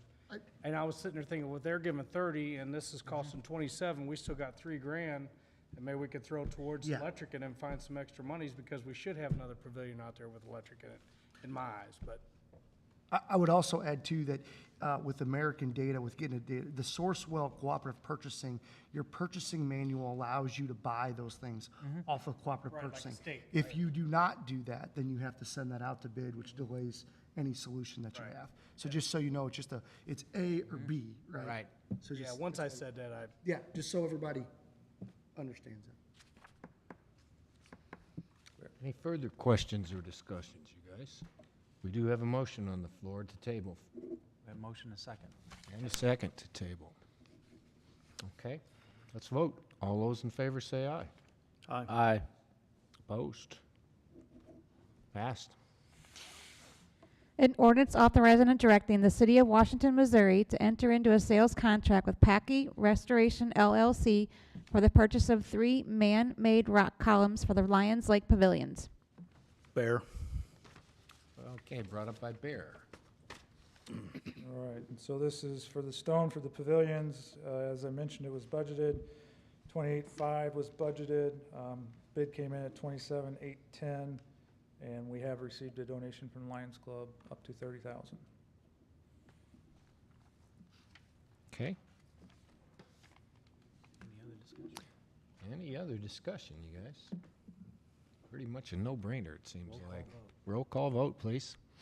An ordinance authorizing and directing the city of Washington, Missouri to enter into a sales contract with Patke Restoration LLC for the purchase of 3 man-made rock columns for the Lions Lake Pavilions. Holtmeyer. Aye. Briggs. Yes. Wessels. Aye. Heidrich. Aye. Bear. Yes. Reed. You bet. Coulter. Yes. And that passed. A resolution authorizing the city of Washington to apply for funding through the Franklin County Transportation Committee for the 2022 overlay project in the city of Washington, Franklin County, Missouri. Okay. We need a second for this, or what? Well, we I don't need need a- an Hydrich. It's a resolution. Okay. Okay. Need a first Brought and a forth second. by Need a Heidrich. second. I'll second it. Okay. Chad Briggs, second. Perfect. John? Yes, so as discussed at the last meeting, yearly, the Franklin County Transportation Committee, there's a 5% gets set aside through the Franklin County sales tax to pay for transportation projects within municipalities, any jurisdiction really within Franklin County, special road districts, those type of things. It's somewhat a competitive process. You got to put a grant application together. The group, which is the committee made up of the municipalities, road districts, vote on how the money gets divvied out. Sometimes it goes to one specific project. For example, many years ago, all the dollars went towards the lighting on the bridge. Or it gets divvied out on whoever applies. The money just goes as far as it goes. We are applying for $100,000 to that. That is a fairly substantial amount. I cannot guarantee that we'll get that amount. I don't know what the other applications are. But if, historically, what we've seen is that if there's been, for example, 6 projects and 70,000 makes up all the money, then each project would get $70,000. So it does not hurt to apply for more. You may get it, you may not, but that's kind of the idea. These dollars would go towards the construction of that overage project that I described earlier that we already got the bid on. We'll make a decision at the next council meeting, but this resolution will help me. I will not know the outcome of this before we bid, or before we either approve or disapprove the contract. That's another thing. And I would not recommend holding that project up until we get this. This would just be in addition to. So I didn't do a very good job explaining that last time, but just this resolution supporting that application. Any further discussion? We've got a motion and a second.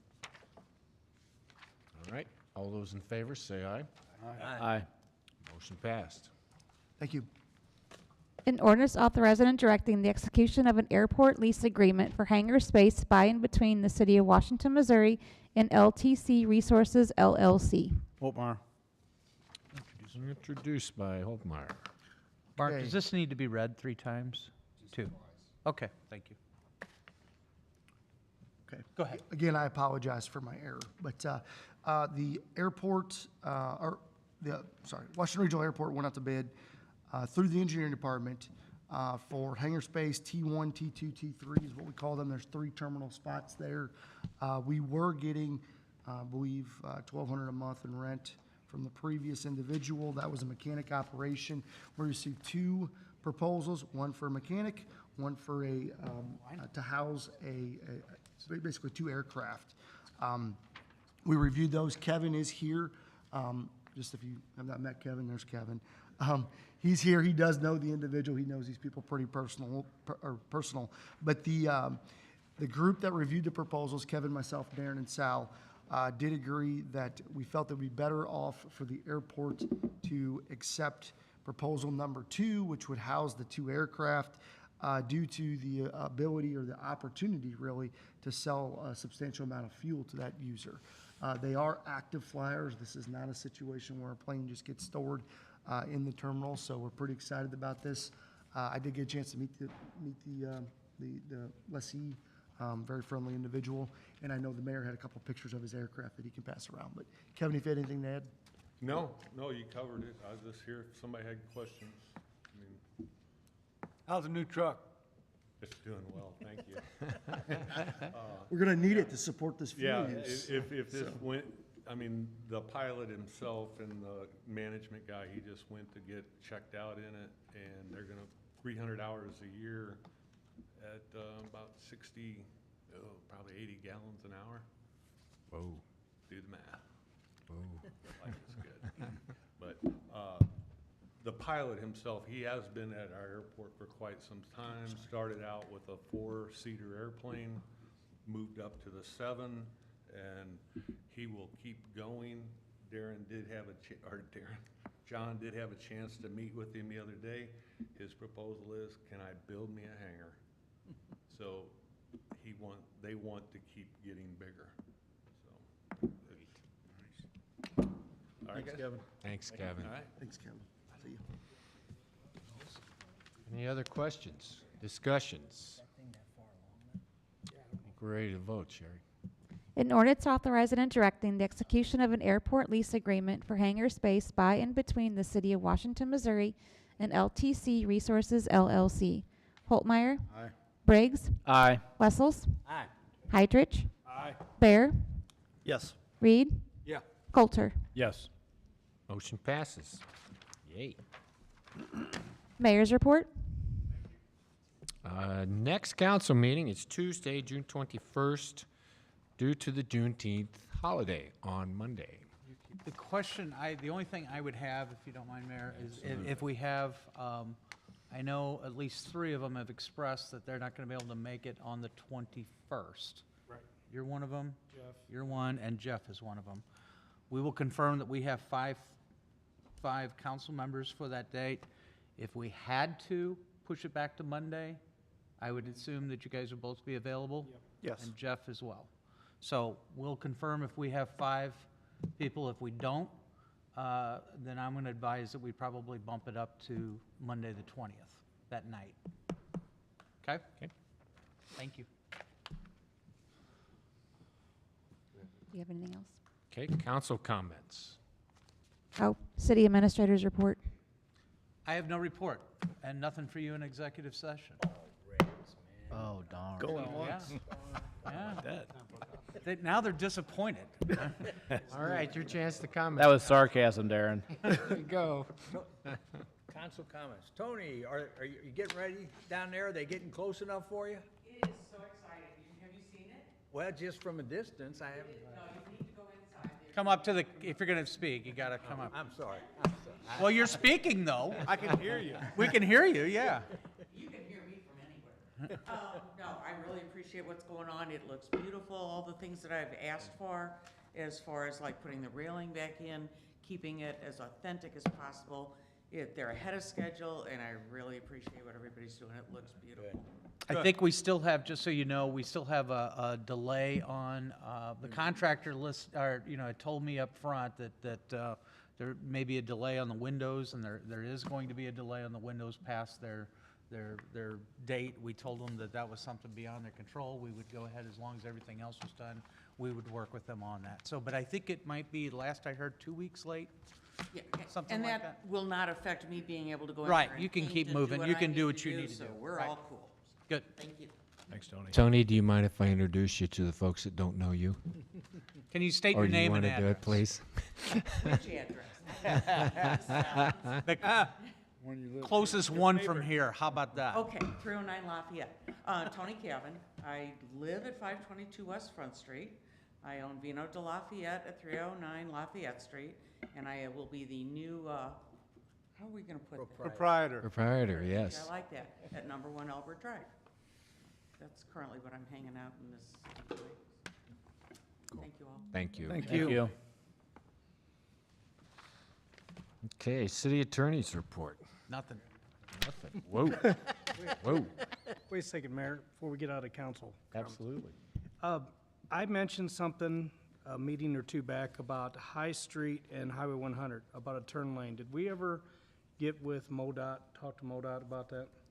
Well, the beauty of that is we're going through Not a turn traffic- lane, I'm sorry, a turn signal.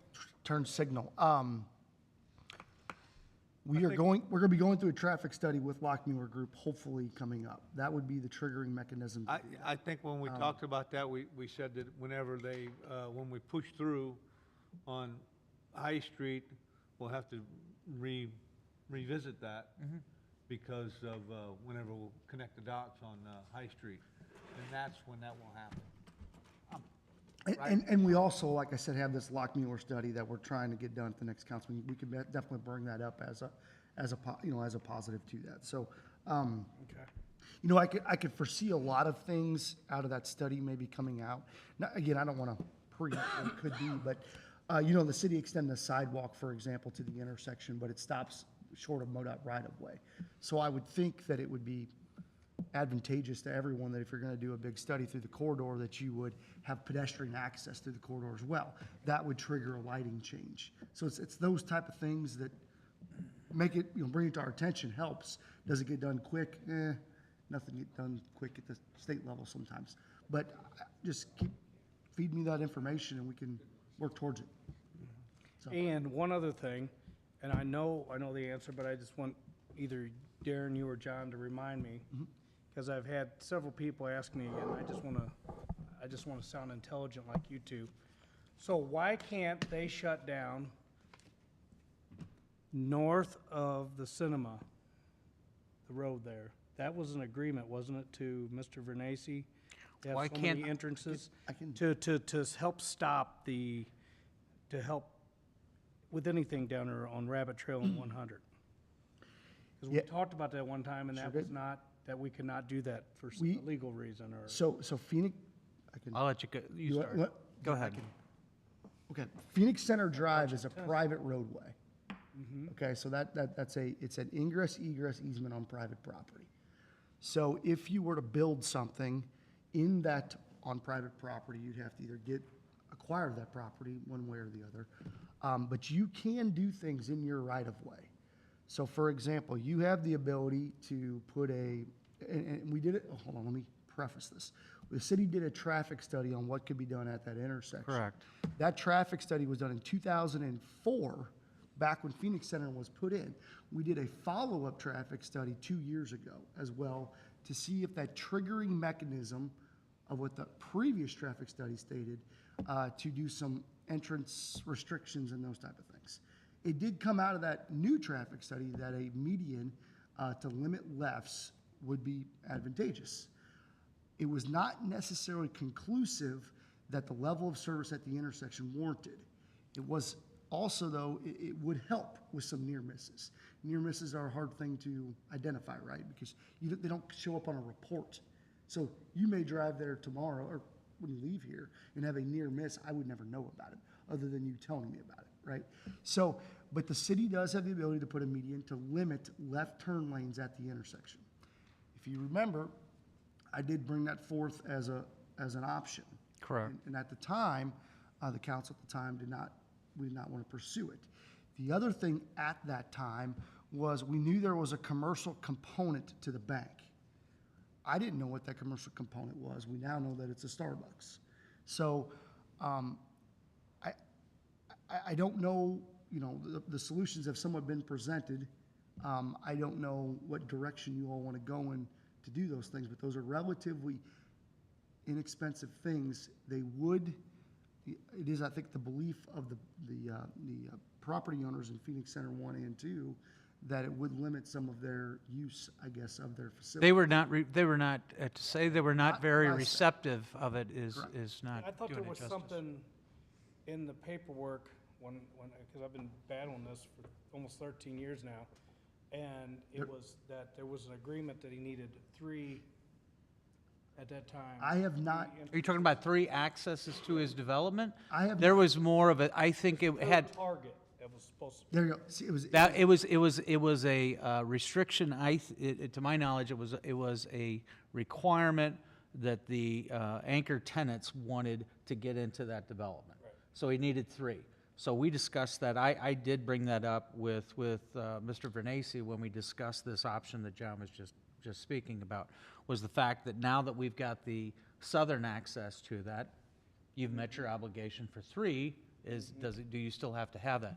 I think to try to go ahead and give you back the feedback that Joe gave us to us at that time, his primary concern was by restricting that access with what John was talking about with the median coming off of Rabbit Trail, to restrict those left-hand turns, you would do a disservice to those businesses that are in Phoenix Center 1. And he was adamantly opposed. And then also even, I think Bob Dobsch was adamantly opposed.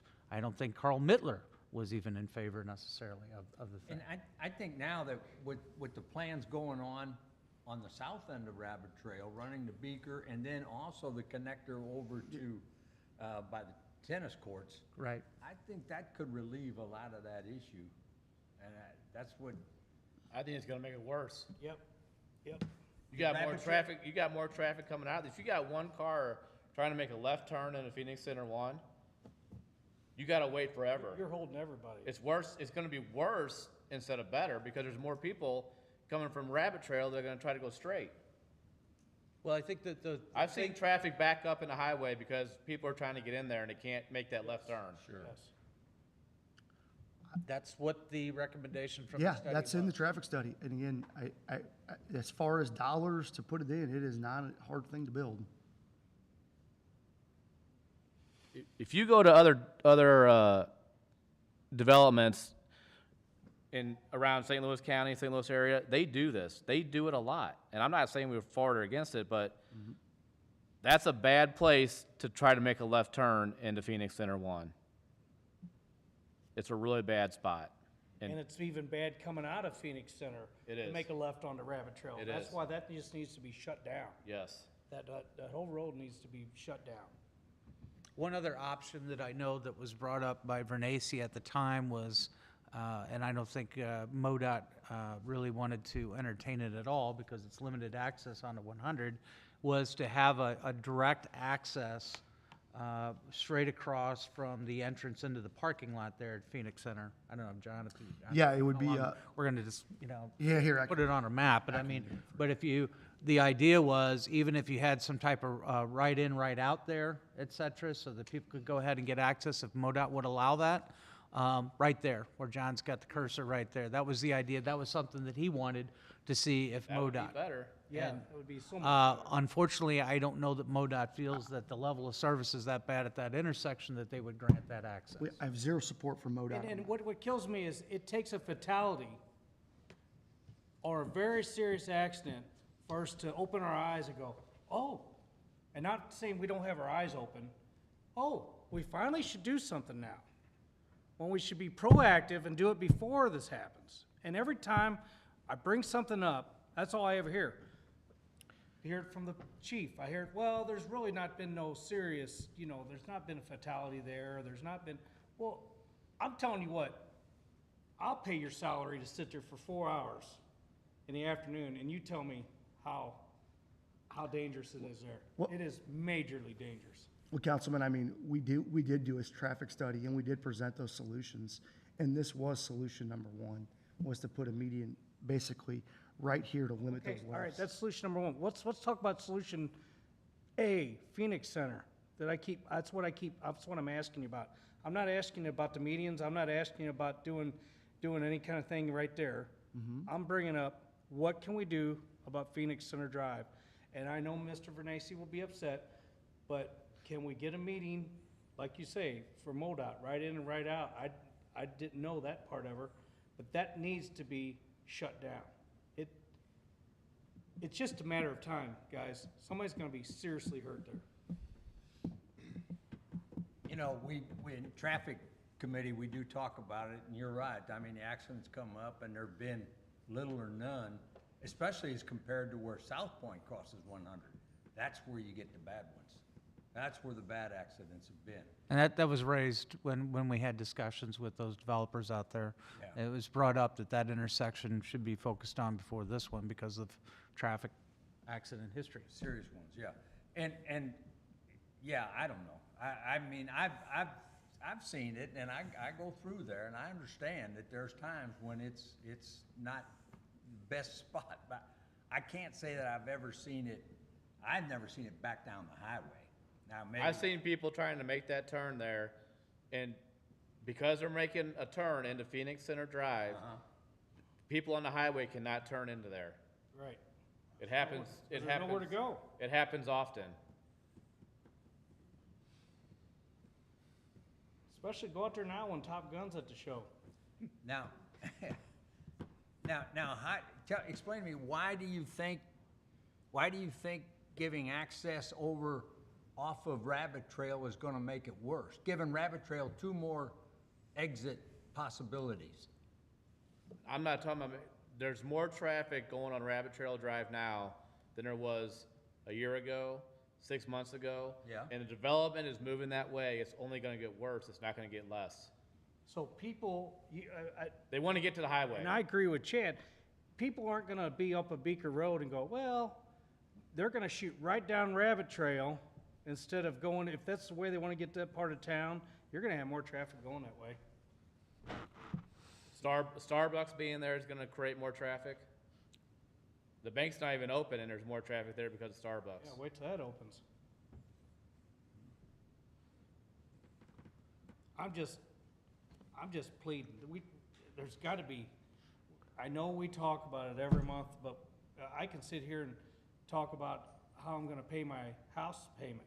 But if I just sit here and talk about it, that don't get anything done. So, it's just something needs to be pushed more. I guess, I mean, I get hit all the time on this, and I just gotta tell people, well, keep bringing it to Traffic Commission, and they're tired of hearing it.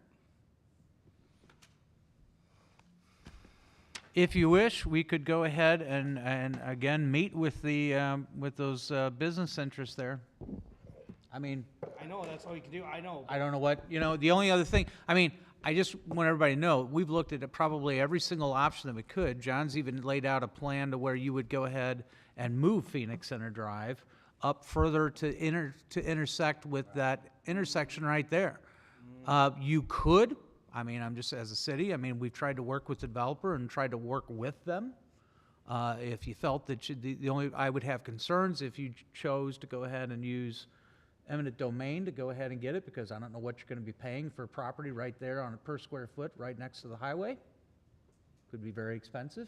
I mean, we can get you the square footage, what it would be, and we can get you a ballpark price of what that would possibly be, in order to make that happen.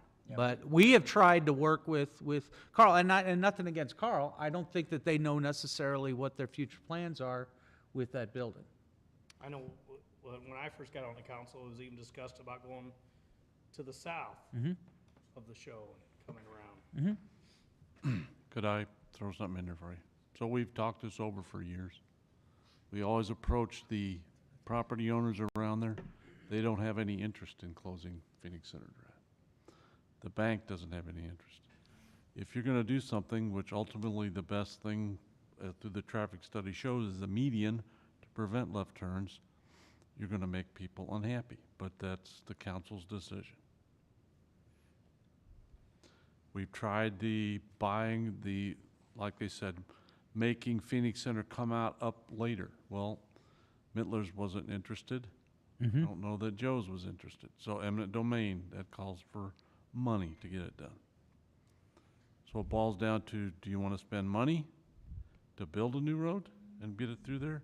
Right. Or do you want to make people and businesses angry because you're going to put a median in there and restrict no left turn? Well, Mr. Mittler and Mr. Dopsch both told me they would give part of their property to get an intersection like there is right up the road, right? Keep going up to, into Phoenix, that's what they want, right there. That baby right there that goes out onto Highway 100. It's no, but that still doesn't solve. it doesn't. And It's not solve, so what I'm going. Sorry. So what, that still doesn't solve Phoenix Center, people, wanting to get in there. So do you piss off our residents? Or do you, piss off the business owners?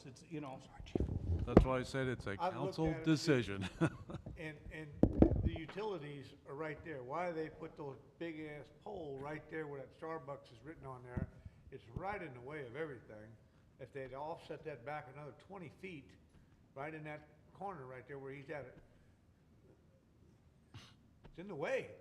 So why they put that right there? Why couldn't they put that back another 20 feet? You could do what you wanted to. Bob Dopsch would give it to you. Well, but look on the other side of the road. Look at all that. Yeah. It should have been. The utilities are in the way, hampering everything. Utilities aren't a hurdle in this solution, though. Utilities can be moved. Huh? Utilities are not a hurdle, and it's a small hurdle, it's a dollar I know, hurdle. but those are heavy-duty poles put in the wrong spot. Yeah, but what we're saying is out of that traffic study is limiting lefts with a median right here was one of the solutions presented. So you cannot make a left. It essentially makes the say right in, right out intersection. And you can do that, you literally can do that tomorrow if you so choose. John, nobody that I remember, no one complains about the right in, right out, a little bit east of there. So, and I understand it's MoDOT, but we've cooperated with them before, maybe a combination with us, the businesses and everything, and MoDOT, maybe we could get that done, that right in, right out. And since they're redoing all of it next year, I'm here to tell you if the city paid for it, they'd be happy to maybe say. I don't even, I would go a step further and say that even if the city did pay for it, I don't even know that MoDOT would still allow that to happen.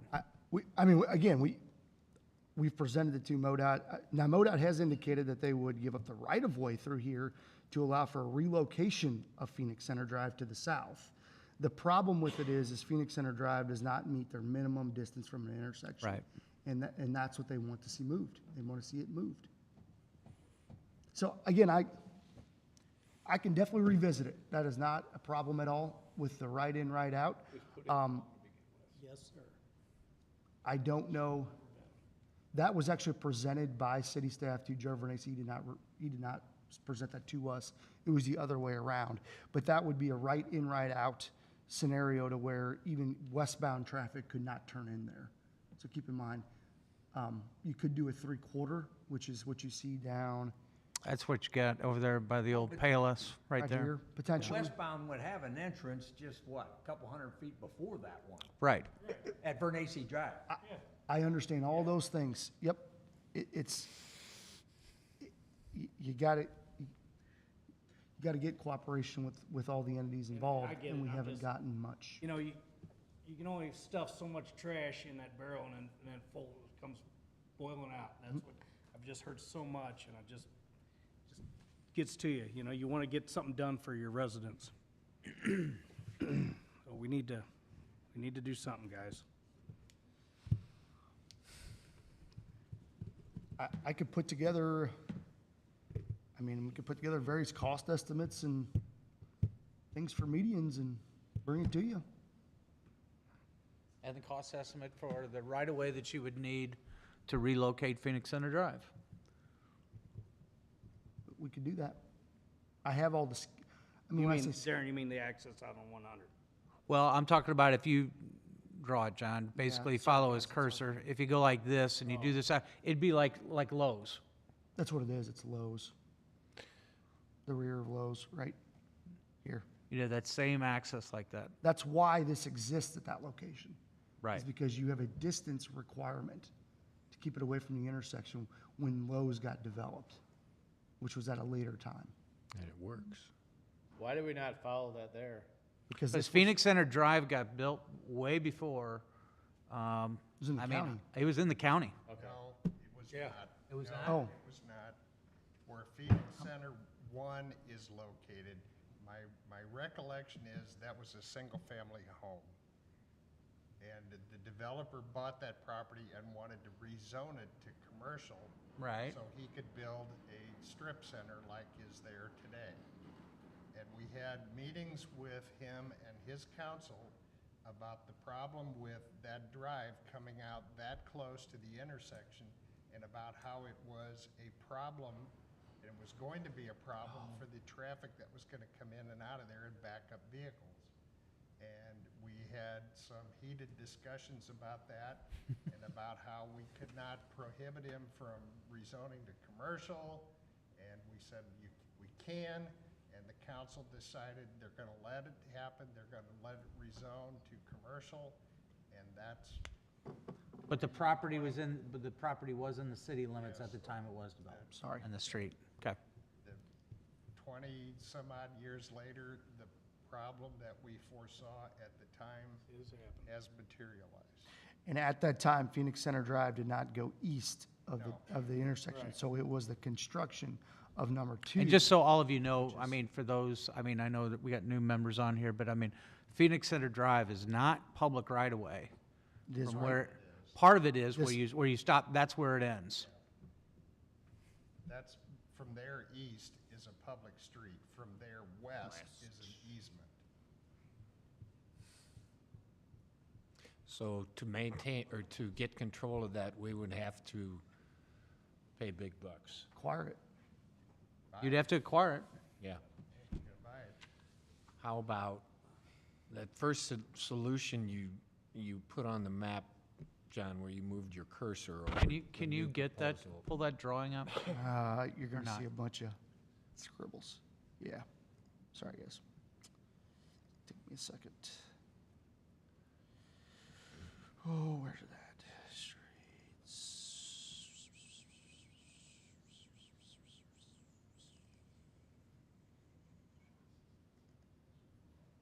Not that one.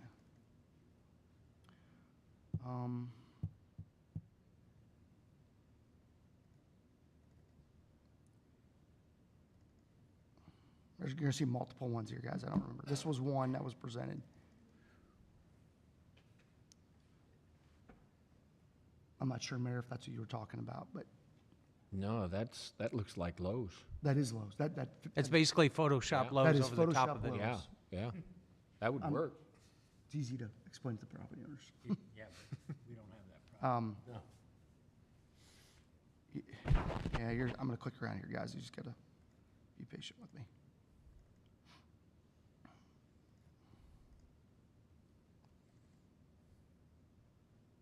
There's Photoshop Lowe's actually where they gain parking, because we would acquire this right of way from MoDOT, basically. That was presented to Mittler, Mr. Mittler. His reaction? No movement. I mean, I talk. We would even, like John said, you could even, MoDOT's prepared to let us go ahead and take over that grassy area, which is all right-of-way.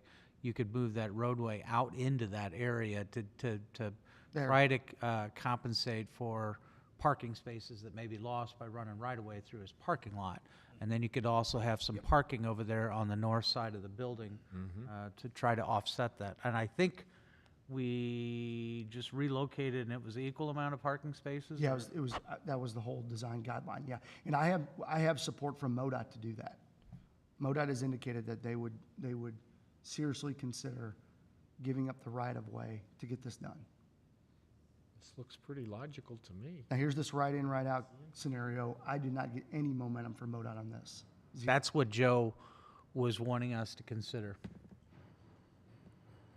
And the problem there is MoDOT. What is that distance, John, from that, if that new right-in, right-out back to Rabbit Trail? 475, says that. Oh, does it? Well, look at that. I did put that on there. And what are they, what kind of distance do they want? Well, that's fine for distance, they just want limited access on that highway. They don't want to add basically another access. They don't which is want to what add you're doing. another access point. I think one of the things that they would look at is if, unfortunately, as like what Mark said, but that's how, I mean, I'm sorry, but that's how the state highway system works. I've been doing this for 20-some years, and it's always based upon, there's no data on near misses. Right. It's all data on, you know, and we're very reactive. We're not proactive. Right. And so the issue is, I think if you're gonna, that level of service at that intersection would have to drop quite a bit. I don't know, did the report say what the level of service was? Yeah, there? it was. it B or It was a C? B, it was a BC, which is not, does not show it's an issue. It's like grades in school or whatever. I mean, so you'd have to drop, for example, like a B to a D. Yeah, D. Or show that you're gonna, you know, the level of service would have to drop that much from the commercial development that's, you know, going in, possibly in there by the bank, et cetera, to where that would go from a B down to a D, and then you could show that, okay, if you give us access on this, that keeps that level of service at a C rather than dropping to a D. I mean, those are the things you have to kind of show them. And they would probably sit there and look at the study that was done twice at this intersection, the one that was done in '06 and then the one that was just done in 2020, and say, why haven't you put the median in the thing? That's a much cheaper fix than any of the others. This layout here, again, you could look at doing a 3/4. Could, I think, is pretty pretty, I don't think they would entertain a three-quarter. I think it'd be a right-in, right-out. It'd be a right-in, So right-out. you would limit your westbound travelers would not be able to enter anywhere. They wouldn't be able to enter there, and they wouldn't be able to enter then at the other one if you had the you know, the median or something put in there. They would have to be accessing it at Everybody Renee's. coming down from Phoenix Center 1 can't make a left to go down where they're building a new place back at the back of Rabbit Trail, Right. to your point. And I think the issue there is, and again, I don't, it's hard, I don't want to speak for Joe, but when you're only access then the Phoenix Center 1, let me go here now, sorry. Phoenix Center 1 is up here at the entrance. You don't even know what's in Phoenix Center 1 until you're beyond it. He's expressed that. Mm-hmm. That's why this one isn't a catch-all. But now all they have to do is here. Oh, sorry, jump back to you. Is go right up by, past the tennis courts, hang a right, bam, you're back there, you know? You know what I'm saying? Oh, yeah. To get out. Right. The inbound Yeah. for Joe Yes, is it an does. issue. It does. Was there, John, was there any costing done on this option versus the? On this solution, Yeah. You got new homework, John. I'm not sure what, Sorry, I've done a lot of fellas, homework hold on it, this. you know, It's something, yeah, let's, My homework's already, the homework's been, the only homework, we have we have general cost estimates. This is not, again, this is not an extensive solution. You got a little bit of pavement, you're talking sub 125 probably to get this done. Wow. You're not talking huge Not dollars. this total. There's not a lot of money there. The connection to 100 and everything. No, just the median. Let's The- put in an overpass. These items, your median's probably taking 50, 60,000, it's probably half of that. You're not talking huge dollar numbers. What's the low solution, never mind the land cost? The low solution, Taking over that right-of-way probably. oh, Back up. I'll jump, One you yep, just I'm answered, trying to, that one. yeah, I was gonna try to do that real quick. I don't, 300,000, 250,000, Not including land? yeah. Really? You got more grading work. This roadway here isn't built, Do you know which right-of-way that is? so yeah. It's all right if you don't. Yeah, I think they were gonna give, I think that was a compromise, wasn't it, to give Mittler some parking? What this was our concept to go to Mittler and say, hey, if you allow for this right-of-way to happen, I can put parking closer to your building. right.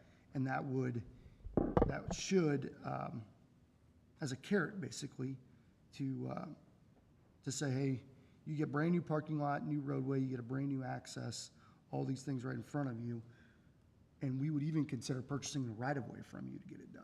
when's the So- last time he's been talked to? 6 weeks ago. I talked to him out on the regular about this. Any movement? Guys, I think we need to do something.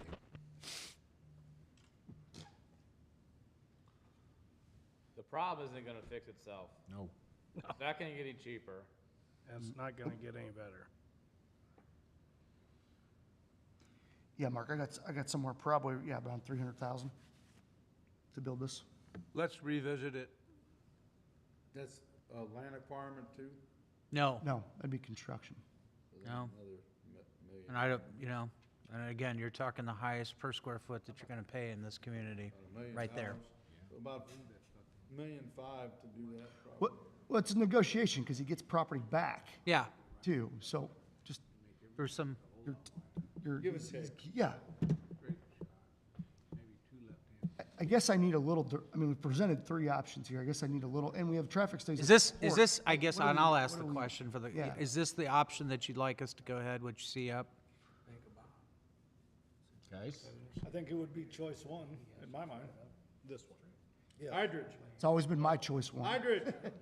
Hydridge, Sir, listen, he's trying to tell you something. I was this explaining our to choice? Dwayne about something on this. We're re-engineering the intersection right now. Okay, if you come up with a cheaper solution, let us know. No, I'm joking, but the idea is like, is this what you want staff to go ahead and pursue. Right. I would like to look Look at at this option and the other option, the one prior to. Right in, right out. The right in, right out, and the restricted turning on Phoenix Center Drive. That's what that is. The median, you mean? Mm-hmm. Or This- just the median? This. No, median and the right in, right out is one option, and then that's one. This one, yeah. Just this, yeah, this. This And and then the this. access out onto 100, Option one and option two.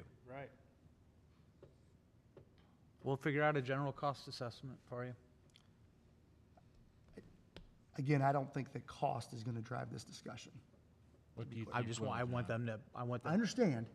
I want them to know the difference between the price between that and the other one, Pro- because it's gonna be a lot. That's, and I'm just saying, I understand. Because that other one is, like John said, you're talking less than, you're talking $50,000 possibly. This isn't, That roadway going through there, that's a lot.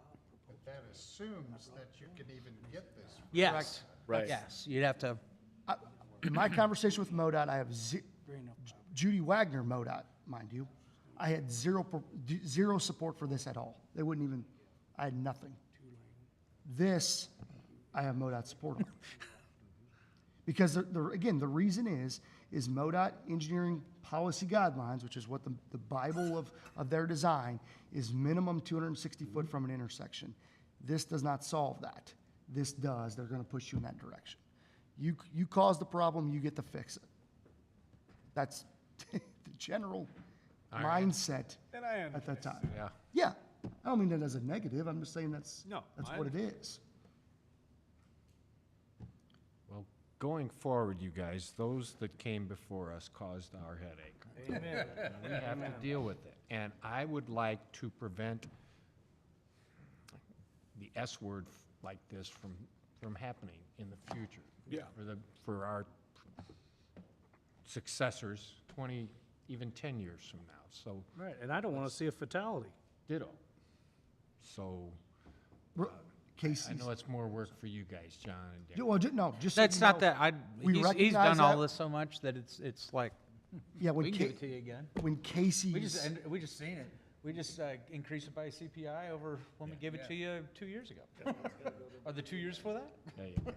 And Mayor, just so you know, on the future development, when we recognize that, when Casey's was developed, we actually, there's a requirement in that permit given that this, and they paid money to the city to make this right in, right out Yes. at this location when the city chooses. It is not today, it's when we choose. So that was a mechanism that we put in place, knowing of those past failures, to make sure it doesn't happen at this location. Cool. So just, we've learned, Right. Okay. so, Thank you. yes, sir. I make a motion to adjourn. Second. Couple seconds. All right. Mark made the motion, Hydrich seconded. All those in favor, say aye. Aye. Motion passed. See you in a couple weeks or so. John, let us know. Yes, sir. Get back with us on that. I will definitely let you know.